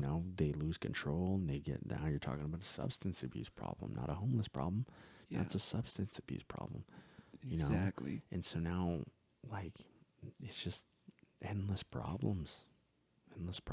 You lose your job, then you lose your home, and then now you're homeless, and maybe now they're doing illegal stuff to get money to fuel their substance abuse problem. Right. So it's like, man, I think we have a drug problem. Huge. I think we have just dirty drugs and people just getting hooked. And I had somewhat a debate of someone I work with, and he was talking about, we got these scumbags running around. They should be in jail. I'm like, I don't think it's that, man. I think we need to do better rehabilitating instead of just throwing people in jail for everything. Jail doesn't solve any drug problems. Trust me, I have a brother, my younger brother, in and out of jail. He's like, bro, I'm chilling. Yeah. And then when I'm back out, I'm going right back to what I was doing. Yeah. He's like, if anything, he's like, it's just a break from it. That's what he told me. He's like, I sober up a little bit. I get some meals, and then I'm back out. He's like, it's like a little vacation. I was like, bro, you think jail's a vacation? But he's like, I get a break from like being the homeless life of having to find stuff and his stuff getting jacked. No, yeah, you got to sleep with one eye open for sure. Yeah, I couldn't tell me many times he told me he got beat up and his stuff taken. And dude, there's no rules amongst the homeless. They're vicious. There's no to honor each among other. Thieves. Yeah, no honor among no thieves at honor, all, dude. And they will take anything they can. It's heartbreaking. Yeah. And I was like, poor lady, you're not helping. If they want water, they'll steal it from somebody else. Yeah, I think our department does a really good job of offering resources to people. Resources for housing, finding jobs, giving people rides to shelters all the time. I've seen, I don't know how many cops give freaking rides to people to shelters. Yeah. I didn't know that was a thing before I was a cop. I'm like, that's pretty cool. Like, yeah, the people that actually need it, right? Not the person that's just being lazy, that, just being a turd. Yeah, just being a turd. It's like, dude, they work the corners together. Yeah. Dude, they do. I don't think they realize how good at manipulating they are to society. They'll work corners together. You know, they'll make a ton of money. Yeah. I'm like, dude, we ain't helping the situation. I don't know what to do. And I know you guys deal with it daily. You know, some dude just strung out. Get out of the trash can, Jimmy. You know? All right, Jimmy, we're going to take you back in. You know, I mean. Yeah. Have you had a lot of run-in with, when you're now on the force with the homeless population? Homeless community? Yeah. Yeah. Ton. A ton. Dang. Yeah. It's a big issue in Salt Lake. Because it just gets spread out. It just moves around. Yeah. And it just goes back to what's the answer here? What are we doing? Right? Yeah. And I think a lot of people are getting tired of getting hassled, right? Being out on the streets. Yeah. We're tired of hassling. Like, we don't want to. We don't want to respond out there and tell you to move your tent because you're in front of someone's freaking house. Like, we don't want to, I have better things to do. Yeah, for sure. You know? So, what's the answer? Dude, That's the question. I think, I don't know, being in Utah, I tell people, I'm like, wouldn't the winter be enough for you to be like, oh my gosh. I think being homeless is a bad idea. They're tougher than me. Dude, they're tougher than me. I'm not doing it. I wouldn't do it. I do ice baths and I could barely handle that. And these fools are handling all of winter outside. You know? I slept out in the field in a sleeping bag, in the military a bit. I'm Yeah. like, dude, I could not do that for my life. Dude, and they're out there having the time of their lives. Day in, day out. Not a care in the world. Just woohoo! As long as they get their drug or whatever they need. Having a blast. Yeah. Being dirty. Yeah. Spreading diseases. Oof. This is pretty good whiskey. You like it? Yeah. You know, I'm not the biggest fan of, what is that one? What does that say? High West, because it's a local one. American Prairie. Not saying they're awful, but there's... Park City. But for what it is, it's not bad. Yeah. It's not too bad. Oh, yeah. At least that Just one. A little bit more. Yeah. Yeah. That one's not too bad. Yeah. Have you tried any other whiskeys, man? Yeah. Which one do you usually go to? I'm a big Crown Apple guy. You like Crown Apple? You're more on the sweeter side of whiskey? I'm not a hard drinker. Fair enough. I like some mixed drinks here and there. I don't do straight like whiskey or Yeah. Dude, I got some whiskey on the there. rocks. Burn your throat. Yeah, dude. I'm sure. It's It's like, freaking tastes like some moonshine, probably. it'll burn, man. It'll give you like acid reflux because it's so strong. It's probably not safe to drink. Yeah, I But- couldn't imagine. Yeah, what do you do? You live one life. It's only once in a while. It's cool if I crack open that other drink. Oh, yeah. Let's do it. Thank you. Okay, maybe I'll make sure it doesn't spray everywhere. Well, on the lighter side of things, man, let's talk about your fighting. I'm not the biggest fan of MMA, not because I'm one of those dudes who thinks it's barbaric or whatever. I just, I guess it doesn't tickle my fancy, I guess, I would say. I appreciate what you guys do. It's not for everybody. But I'm not hating on it. I hope you don't think like, No, man, this no. fool brings it up just to hate on it. Like, dude, what are you doing? But I appreciate this skill set, I should say. But when people are like, dude, the fight's on, I'm like, I'll wait for the YouTube highlights to The come on highlights. and just see when the takedown happens. Sure. You know, that's how much I get into it. Mm-hmm. It's just, Yeah, some people. it's interesting. It's a sport, man. It's like everything else. Like, dude, how did you get into that? So. You were back when you were 18, right? When we started this conversation? Yeah, so I actually saw my first couple of fights, like MMA fights, when I was like 11. My Alright. dad had it on TV. He was doing some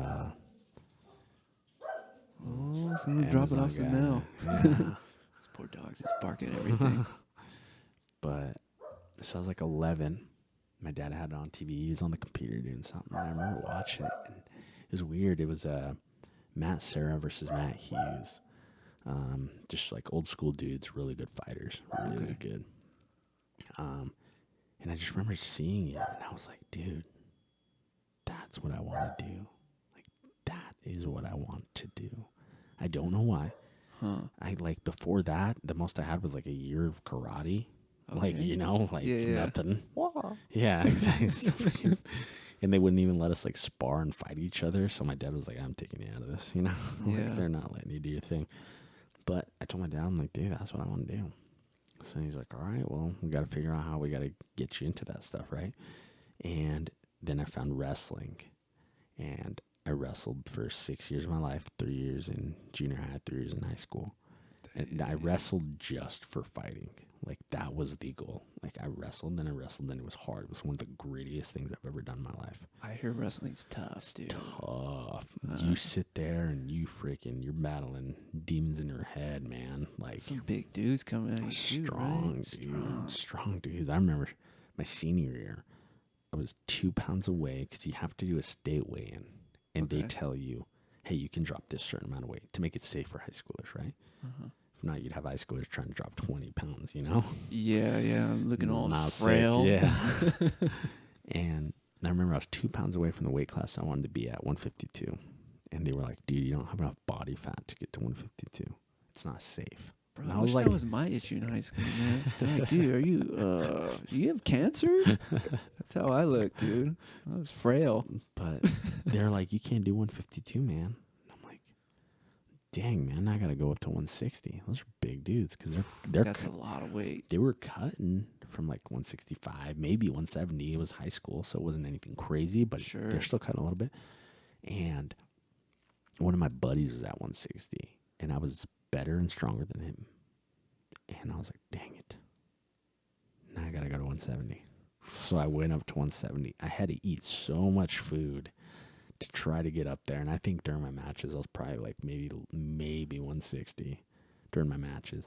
Dang. Those were some big dudes. And we're talking, what, seniors? Yeah, so I was a senior at the time. 18? Maybe 18? Yeah. At 160? Yeah, and they were strong dudes. I remember this guy, they called him tree trunk legs. Dude, his legs are probably twice the size of my legs now. Yikes. I was like, dude. You got all that testosterone just falling through you. I was like, dude, I got to wrestle this guy.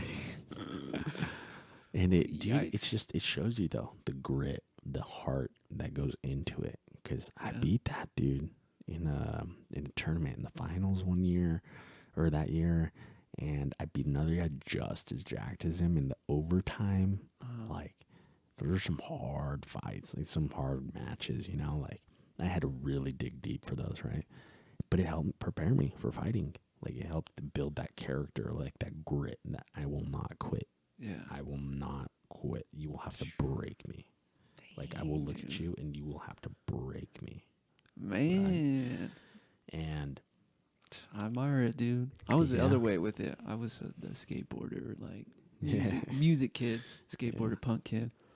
But I would look at some of these dudes in high school, I'm like, how are they so big? Yeah. My brother was like that. My brother's 6 foot. This dude's about 2 something.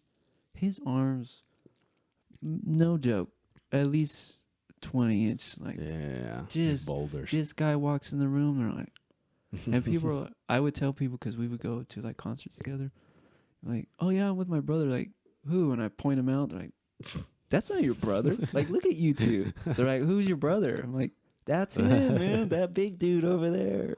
I couldn't imagine at 18 coming up to dudes at 170. That's a big dude. That's a grown ass man. Yeah. They're the heavier weight classes too, you know, on top of that. Damn. You know, so yeah. That's what sparked it, huh? Yeah, it sparked it. And freaking my senior year, did something stupid. So I was ranked like 4th in state, you know. I hadn't gone against the second and third ranks yet. The guy that won, or the first place guy, I had lost to him on 2 different occasions by 1 point. Both matches gritty, just grinding. And I'm like, dude, this sucks, but I can beat him. Yeah. I can beat him in state. And I freaking was being dumb, let my grades drop, got kicked off the team. Then I was like, I was like, you know what? Pound sand then. I joined the fight anyways. So it's like pound sand. So I instantly, like, I think that week that I got kicked off the team, I went, found an MMA gym. Jeremy Horns out in Sandy. Shout out to my boys. Yeah. Never looked back. I mean, I regret it now because I'm like, yeah, I would dude, imagine what if, right? Mm-hmm. That guy went on to win Super State, right? So he won state and then Super State, which is like the 5A, 4A, 3A, 2A champions, basically. Okay. And he went on to win that. So that could have been me, maybe, you know? Yeah. You never know. It's always going to be a what if now. Dude, but maybe it needed to happen that way. Maybe it needed to happen to prepare me to be where I am now. Yeah, dude. Because now you're fighting. You got a sponsor right here. Rockwell watches. Yeah. I seen that watch, watches. dude. That's a nice watch, It's man. pretty slick, huh? It's the Apollo. Dude, I like the brown bands on watches. I'm a big fan of brown bands. There's some good dudes. Johnny out there, he's a really good guy. Supports first responders. You know, they have a cool deal where you like, I don't know the ins and outs of it, but if you buy like the specific watch, they give a specific watch to a first responder. Oh. So like you buy it. And my name, I work at. But so it's been good. My coaching staff, you know, Jeremy Horn, he's a legend in the sport. Okay. Craig Ross, one of the biggest pro fighters out of Utah, you know, real solid dude. So you got some backing on you. Yeah, so those are good training. The coaches, my teammates, solid dudes, hard dudes. And I wouldn't be where I am without them, you know? Like they say, like as much as I believe that it's an individual sport, it's just as much a team sport. Oh, for sure. I can't prepare for a fight without teammates. I can't prepare for a fight without coaches. I mean, I could go hit a bag at Vasa, I guess. Sure. Call that training and then freaking get into a cage with a dude. But like without them, I wouldn't be where I am, you know? And I'm super grateful I found my gym and my coaches, and I've had some sort of success so far. Yeah, it seems like you just had a fight, right? Yeah. Recently, and you won. I did. Congratulations. Thank on that. you. That was my professional debut. This is my first pro fight. Good for you, man. So you're getting up there. Yeah. This is a big be-all is to be on, what's the big guys out there? Like UFC. UFC one day. I would love to fight for UFC one day. Yeah. For people that don't really understand. So. You're talking to one of them. So we'll explain it. So there's amateur levels of fighting, right? Which is what I fought for many years. Amateur level of fighting. There's like lower level amateurs that are just like in there to have fun, do their thing. Sure. Then there's the high level amateurs that are pursuing something. They want to go pro. They want to fight. They want to make this a living. And then you have the same thing in the pros. You have like low level pro. Okay. Like mid level pro. And then high level pro. So like UFC, Bellator, Ryzen, okay, ONE FC. Those are like high level pros. Those are dudes that like don't fight that guy out in the streets. He'll kill you. Yeah, right. For sure. And you're at I'm just first tier. Yeah, so I'm just first tier. I'm starting out like a low level pro, and I got a pretty I don't want to call it a fan base. I would say support. Yeah. I have a pretty good support system here in Utah. I have a lot of people that like to come and watch me because they're friends, family, and because I go in there and I don't try to, as even being a wrestler and a grappler, that's like my forte. Like that's like what I specialize in, right?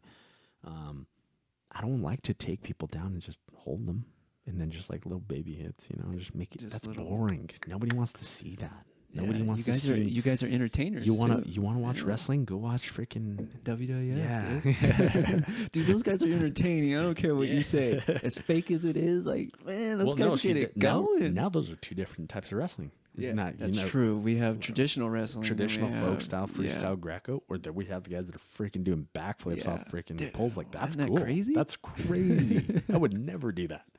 Those are crazy.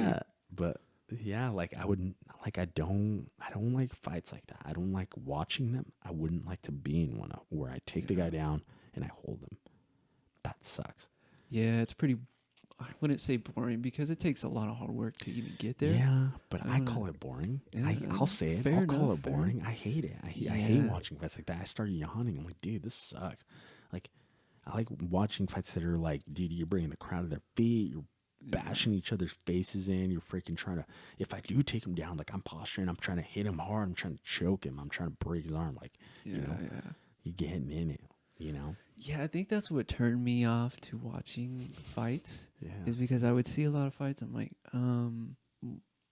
and this is just as exciting as watching golf. You know, like at least I get to see the ball move. All I've seen lately is a lot of hand gestures and footwork. Yeah. And I don't see anybody popping each other. And I lost interest immediately. Yeah. And I just wait for the highlights now. Yeah. You know, or wait for Joe Rogan to make some stupid thing that's funny. And I'm like, all right, I'll go back and watch the fight.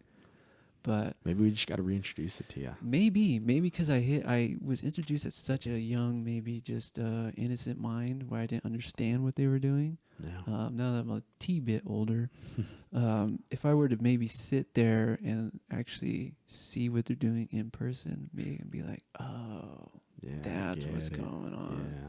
Because everything's always different when you're there live. You know, next fight, let me know, man. I'll come out there. Dude, I'll film it for you. If you need a filmer, editor, dude, let me know. I do all that stuff. Yeah, we're hoping we have a fight lined up for the end of August, but we'll see how that goes. Kind of wrestling a foot injury right now from my last fight, and that's who called me a little bit before it goes. The doctor. They want to come see me, or they want to see me. So. Do you think it might be broke? No, they did X-rays already. It's not broken, thankfully. Yeah, but they think I tore a tendon in my foot. Oh, dude, welcome to the club. Yeah, it's not a good time. I'm pretty sure I have had a left ankle injury for years. Yeah, and I'm like, oh, we need to do MRI soon because I'm pretty sure I'll need surgery. It's bad. That sucks. Yeah. See, injuries scare me. I don't. I've been blessed, knock on wood, to not have like real injuries where I need surgery and stuff. Like in one of my fights, I broke my hand, but that's just like one of those things where like, dude, it just healed. Put it in a cast, let it heal. That's it. End of story. A little bit of rehab. Yeah. So I'm hoping it's one of those things, but we'll see, man. I want to heal it correctly. I've been real immature about injuries in the past. That means stay off it. Yeah. That means work out upper body, but as far as your ankle, no kicks, no rolling around. Yeah, dude, it crushes me. It crushes my soul. Not training, dude. I like to go to the gym and just being not able to like walk for a long time on the treadmill. Oh my God, this is so frustrating. I'm not trying to do anything crazy. But now I can't. I can barely do that. It's like, oh man, I can't even walk. Yeah, my girlfriend gets mad at me. She's like, hey, put your freaking boot on. I'm like, yeah, wear that boot, it's dude. Such a freaking pain. Yeah, that thing's huge, though, huh? It has helped a lot, but I was trying to feel it out today, and I'm gonna have to put it back on. Yeah. It's not doing well. Let it. Yeah, the hardest part is just telling somebody who's very active to be not active. Yeah. All right, sit down for a month. Like, lose your mind. What do I do in the meantime? Yeah. Nothing.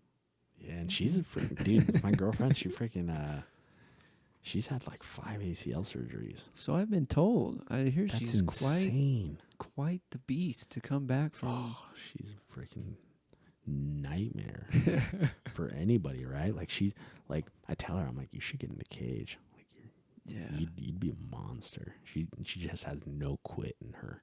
I love those people, man. She'd be a nightmare for anybody to fight. She freaking just will go and go and go and not quit.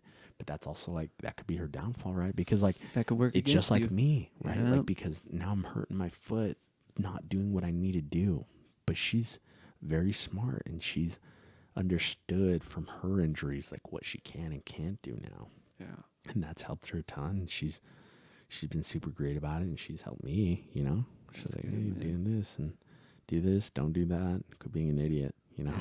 Yeah, you need those, that hard truth sometimes. Yeah. It's like, oh, okay, baby. Yeah, I'm like, yeah, okay. But like, she gets it. Like, that's the thing is like. She's been through it. Yeah, she's been through it. She's done it. She's overcome it and then had to reset so many times where she hurt surgery, recovery, back in it, hurt, Yeah. and then just repeats.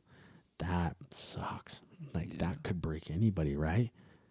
Not her. She's a little freaking Yeah, I little have terror. I have a friend back home who's like that, and it's ironic too because her soon-to-be fiance, he's a police officer, and she's finishing up her nursing, but she's one of those girls that just has that grit where you're like, the joke would be like, hey, can you walk me to my car? You know, because she's just like, she has it, dude. She has that, like, I feel safe around her. You Sure, know? yeah. You know, I'm like, I'm totally cool with that, you know? Because she'd be the Like, first here, one. I'll hold your purse. Like, Yeah, you yeah. go handle Here, that. I'll hold it your for purse. you. You handle that. And I'm totally cool with that, man. But it's cool to have those people behind you because not only do they have it, what you're going through, but they also have been through it and know, like you said, know when to, like, kind of have to shut it off for a minute. Yeah.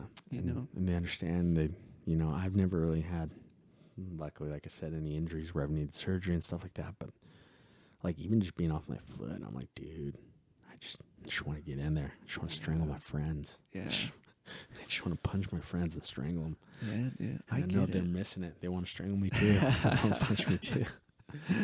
So. Yeah, that jiu-jitsu is interesting stuff, man.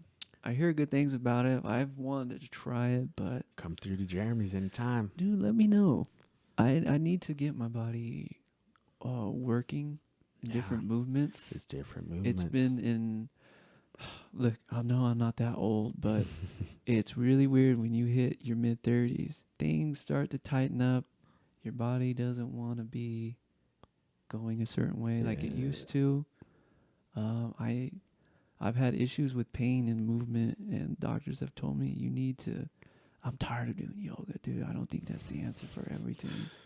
You know, I think it's basic movements, like what jiu-jitsu does. From what I see, it's a lot of, you know, flow and moving your legs. And moving your hips and pressure and twisting and move.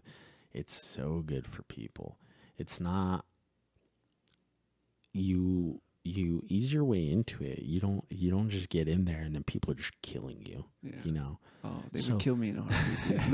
Look at me. Look how tiny I am. Well, man, I like one of my main coaches, black belt, probably like 140 pounds. He'll choke anybody out in our gym, like, basically, right? Like 99% of people in that gym, he freaking beats up, right? It's not about the size. It's about the technique, about learning how to pressure, how to move. It also helps that he's strong, like a little freaking gorilla. Dude, I gotta start running some gear, dude. Just stroll in there. But yeah, maybe I don't know. Maybe you can turn me on to the right dudes. I couldn't do it every day just because my work. For sure. Maybe like once a week. Something simple, dude. Maybe even twice a week, dude. Like for an hour, 2 hours. That's all you need. Yeah. To start to get going, to get moving, and, you know, Jeremy Horns and Sandy. Obviously, I'm biased, but I think it's the best gym in Utah. Sandy's like what, right down this way? Yeah, just right down the street. I'd probably say it's like 10 minutes from your house. Is his pricing pretty reasonable? Very reasonable for being a freaking UFC legend. Well, legend in the sport. Like, it's still weird. Like, whenever like I see him and people want to take pictures with him, like, that's weird to me. Yeah, but it's cool. Like, it's like, dude, people still know. He's badass. Yeah. He's like I always tell people, he's like the modern day John Wick, right? Because he does like 3-gun competitions. He shoots a ton, goes out of state to do competitions, freaking teaches people shooting, but he's also a freaking beast, a killer fighter. Dang. And you look at him and you're like, man, he just looks like some dude, right? Yeah. Or just some random middle-aged man, right? Yeah. Little did you know. It's freaking John Wick. Destroying people. Yeah, I think it would be good if I did something. Gym isn't really get me anywhere. Except for like muscle stimuli, you know? Yeah. But I think I need a little bit more of movement kind of stuff. Yeah. I've been sitting kind of stagnant. Because I'm afraid to get like hurt. Like, it happens, yeah. Further, But it happens. Sometimes it happens. Injuries happen, but you're pretty young, though. You're gonna bounce back from that. Oh yeah, for sure. Dude, I'm just no problem. like I complain, but I'm like, dude, honestly, I'll freaking if I don't fight at the end of August, like I'll fight in October more than likely. You know, like there's another show going on there, and I just want to fight. That's it. I just want to fight. Get in there, freaking, just have a good time. Just have a good time. I've been lucky enough to walk away from each fight and not be gravely injured. Like, have you gotten hit in the head where you're like, hold on. You seen stars and stuff like that? So I took a couple years off because I was pursuing the whole law enforcement thing, and I was in the military, and it was just a lot to tackle, and I was like, dude, I'm taking a break from fighting, right? Sure. And then found the police thing, and I was like, maybe this is my calling. Maybe this is why I knew how to fight. Maybe this is why I fought. This is why I trained, right? And then being in the police, I'm like, dude, I'm still missing it. Like, I'm still missing that piece of the puzzle. So I got back in it, got back to training. I'm like, yeah, I'm going to fight again. Last year, got my first fight in a long time because I already had, I was, what was I, 7-0 at the time as an amateur, excuse me. And so I was 7-0 as an amateur. I decided I'm going to fight again. So I took a fight last August, but I was bigger.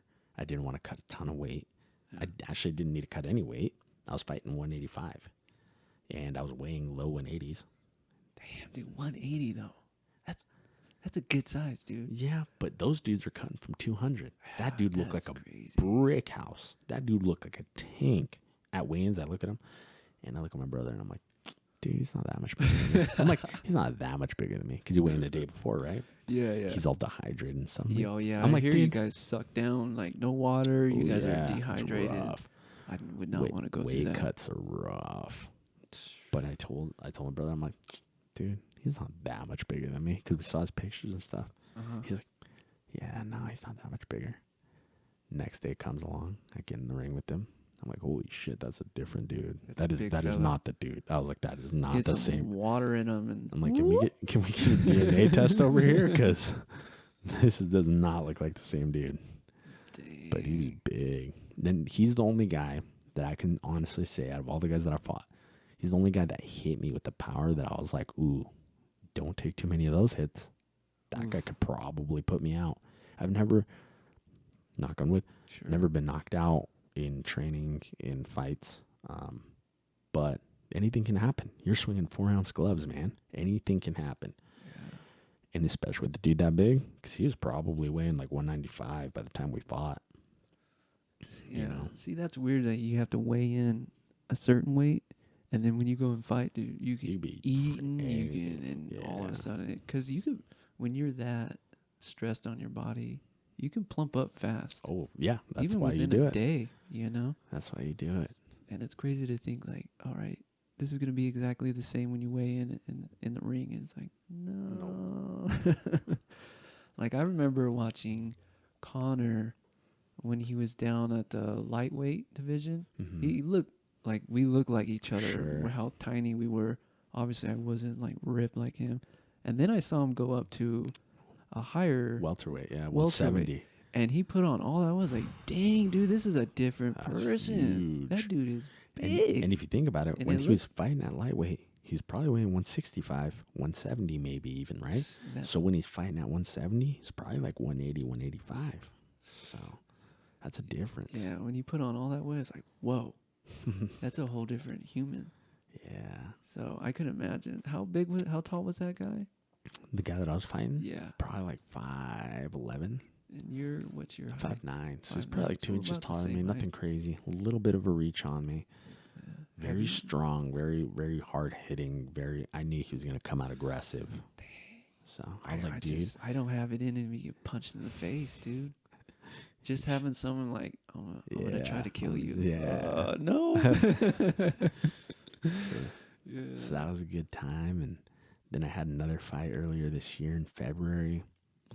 That was probably my hardest fight to date. That should have been a pro fight. That dude was good. Was he good? That dude was good. he's like a Muay Thai champion, like freaking crazy good dude. So I was like, we ended up, game plan didn't go how I wanted it to, you know. Yeah. I took him down. I tried to submit him, freaking Americana'd him. His freaking heard one of his like ligaments snap in his arm. He fought through it, dude. Tough as nails. Stood up, freaking just kept freaking punching my face. He had a good volume going. He hit me with so many hits. Now Muay Thai is, correct me if I'm wrong, that's more of like kicking. So it's like kickboxing, but with knees and elbows too. Ooh, that's how you define it. I couldn't imagine taking an elbow to the face. Yeah, I'm such a bitch, dude.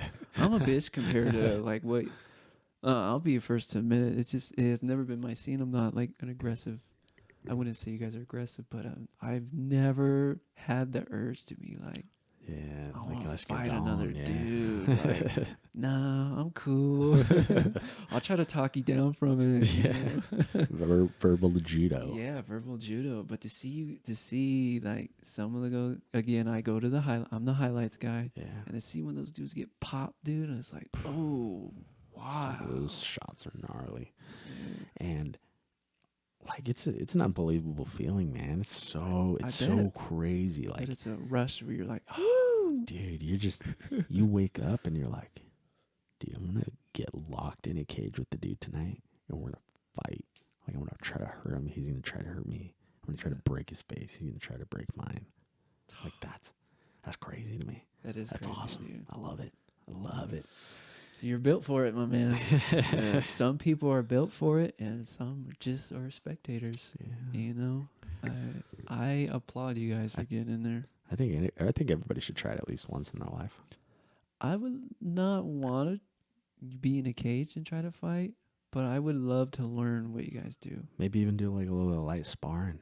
Yeah, just in the gym, just chilling, just to see what like. Yeah, it cracks in the face, and you're like, oh, I did not like that, or you complete turn around, you're like, ooh, that was awesome. Let's do it again.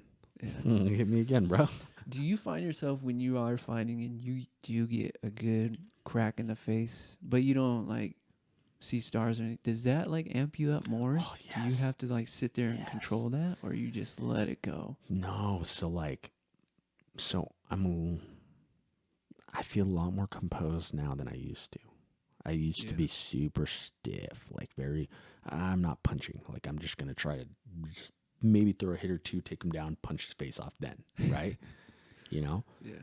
But now I feel a lot more composed, and my coaches have helped me a lot with my stand-up, and like I'm still a little bit slow. Like I'll feel them out kind of. There's like a feeling out period. But then as soon as I start finding my range, I start letting my hands go, start letting the kicks go. Like, all right, now we're moving. And then as soon as they hit me, now I'm like, dude, it's on. Like now that's where I want to be. I want to be in your face. I want to be punching you hard. I want you to throw back, and I'm going to freaking crack you. Yeah.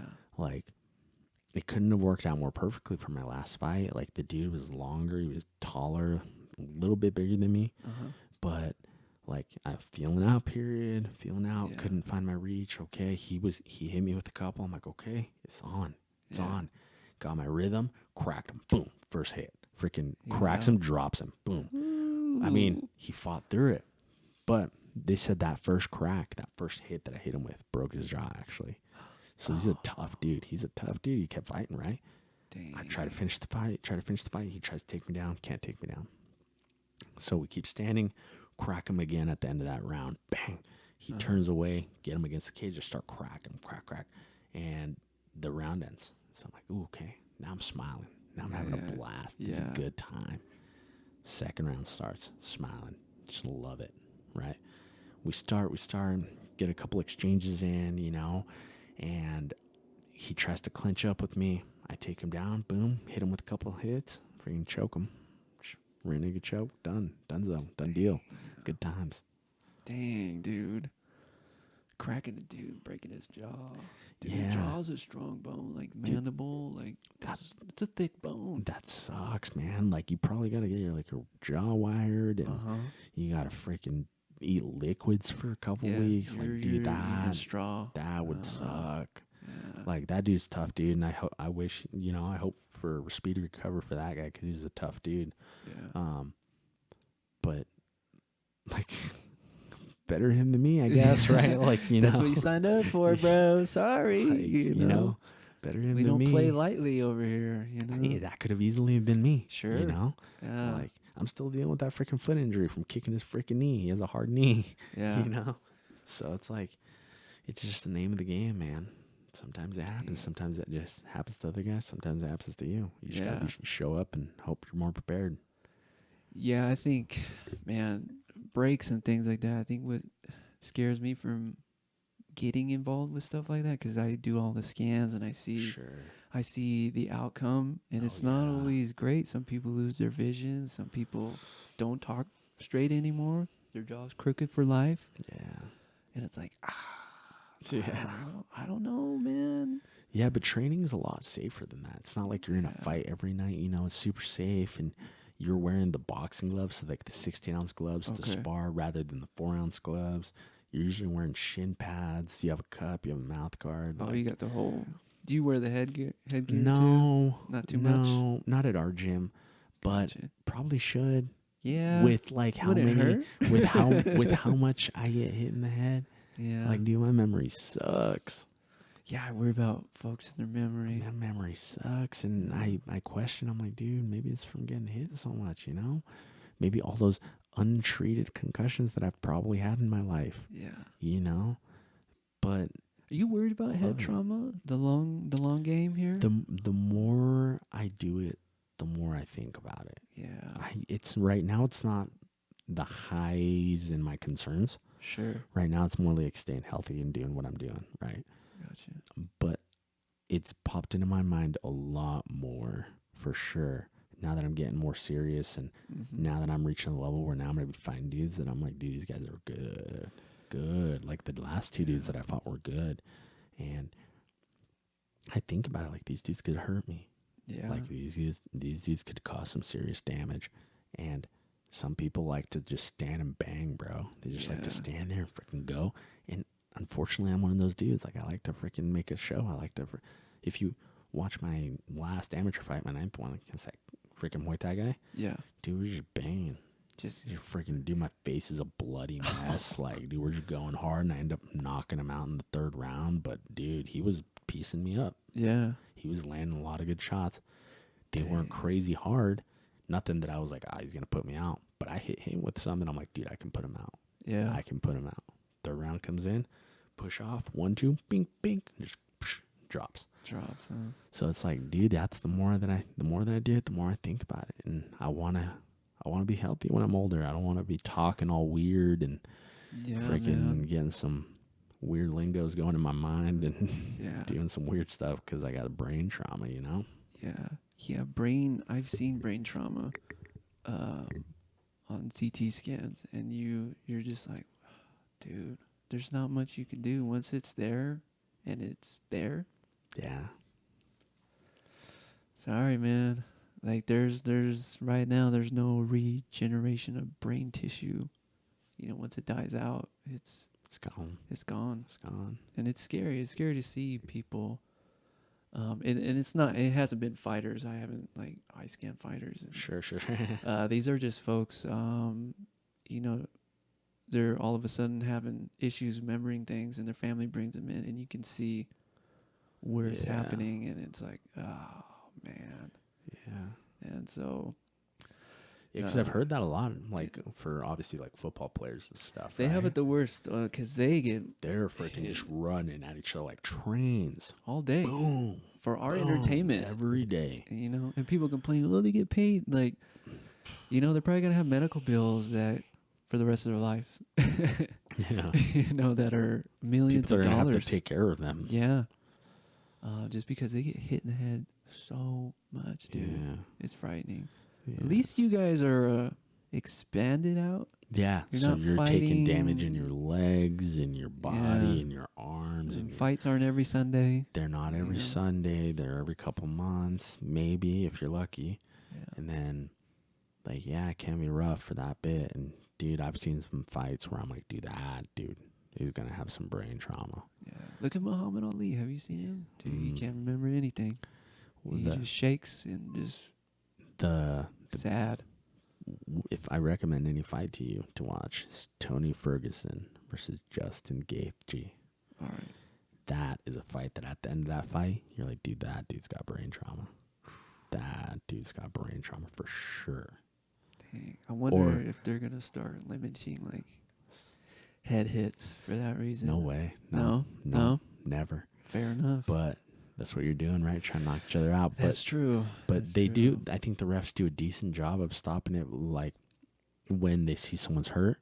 But more importantly, like, for that fight, he saw the way the fighter reacted when he got hit, and the fighter was going to stay in it. But the ref's like, no, dude, you're not okay. Like, you know? And Sean O'Malley versus Chris Mutino, that just happened. Same deal. That dude probably got some head trauma out of that fight, you know? Took a lot of hits. Made some bank doing it. Sure. I'll happily do it. But dude, for sure, like, those two fights, watch those back, and you'll be like, yeah, for sure. Trauma. Head trauma. Man. Yeah, I worry about stuff like that. I look at these dudes, I'm like, ooh, whoa. And it's not because I don't think it's something they wanted to do, but I don't know, man. I don't know if it's old age and you start to learn a lot more things, and I guess I see it a lot. And you just go, man, I don't, you like you said, you start to stay more healthier. You start to eat better. You do things to keep your memory strong. You take nootropics and stuff like that. Yeah. Have you tried Alpha Brain? You into that? Mm. I'll give you some. It's a nootropic. It helps with memory and things like that. Joe Rogan is a big, I don't know if you're a fan of him or not, but Yeah. His company On It, they that stuff is great. As silly as it sounds, I'm like, this isn't gonna do anything for your memory. I have a good memory anyway, so I don't really take it. But I've noticed when I do take it, it's like even sharper. Yeah. And it's not like a stimulant where you're like, I gotta do a bunch of stuff, I gotta, you're not tweaking. You just catch yourself going, oh yeah, I remember that. And you're like, what the hell? So maybe. Yeah, maybe I need some of that nootropic in my life. It wouldn't be the worst thing, just because if you are taking some hits in the head, man. You want to keep your brain. If your brain and heart go, those are the two things. Yeah. Those are the two main things, right? You can do anything in life trucking through if you don't have an arm, if you don't have a leg. Yeah. You see it. You see it in the Olympics, all the time. Paralympics, right? Yeah. But if you don't got that brain, you don't got that heart. Yeah, it's kind of a done. done deal. Yeah. Yeah. So, well, my friend, it has been a pleasure. Thank you so much for giving me your time. Thank you so much. I appreciate it. Yeah. Appreciate you having me. Where can people find you if you want them to find you? Yeah. So my Instagram right now is Joe Gonzalez X53. Joe Gonzalez. Changed it up a little bit because of the police thing, right? Sure, I was like, sure. I don't want my name out there. But Can't be Johann, like but police enforcer. But now I'm at the point where now I have to really sponsor myself as a fighter. So now I'm going back to now. It's like, you know what, whatever. I don't care. Like, I don't care. So Johann Rubio on Facebook or Joe Gonzalez X53 on Instagram. Quick shout out to Rockwell Watches, huge sponsor for me. Johnny's a really good dude. Like I said, he supports first responders. Great guy. Damage Plan MMA podcast. They're one of my sponsors as well. They make these shirts. Awesome. #DoDamage. Yeah. Water and Wellness out of Mill Creek. Always keeping me hydrated. Super good dudes. Water tastes the best. Their water is wet, as I always say. There's always that argument. Is water wet? Their water is wet. Their water is wet. Awesome. CBD Revolutionaries. No, you're a CBD fan. Good. Yeah, so I take some THC-free CBD, so some creams and some oils and stuff, and it's helped a lot of my injuries. Good. Tyler, out there, super good dude, is always supporting me. Coming back to this last fight, he freaking came out of his way to come drop me off some stuff, and he's like, "Hey, dude, just for recovery week, right before your fight, take this." You do ice baths? You into that? I did cryo for a while. Not the same. No, Cryo is a hack. I keep hearing that, and I've never taken ice baths, but I hear it's great for you. Dude, I got a whole setup if you want to try it one day. I do. You've ever listened to Wim Hof? The Wim Hof method. Yes. So you load up on your breathing and you jump in that Yeah. bath and you just. I was taking cold showers for a long time doing that stuff, and Okay. that's surprising how much that actually helps. Dude, it helps tremendously. So much. If you ever want to do it, man, it's nothing spectacular, but water, If it works, ice. it works. You sit out Water and there ice. and you just meditate, look out in the sun. It's a game changer. Yeah, So if after your fight you want to come over, I appreciate it. Yeah, Thank you very dude. much. I started doing it for just mental health overall, just muscles and things like that. And my mind couldn't be any sharper. No, Couldn't be any more happier. it's good. It's so weird how much you're afraid of the cold, but once you start getting involved with it, it's actually probably the best medicine out there. I was like walking out of the gym in shorts and a tank top in the winter, Yeah. and I did not get sick ever. Yeah, you hardly you feel great. Yeah, I always felt energized. I felt good. Didn't get sick. Was walking out of the gym, freaking tank top and shorts, sandals. Yeah. They were like, "Dude, who is this guy? Yeah, this is crazy job. Freaking blizzard out there." This is a place to do it, man. I can't wait for winter this year because I'm gonna be doing it a lot. Yeah. Just because, dude, it's so good. It's so good. Yeah. Well, check them all out. Check out his sponsors, really great people, and just check him out. I'll link everything in the video description so they can find you. Yeah. See what Appreciate it. Yeah, and thanks again, man. Thank you. And we'll Appreciate having hopefully do this again in the future. Yeah, definitely. All Thank right. you. All right, thanks, my friend. All right, folks, thanks for listening. We'll catch you on the next one. Peace.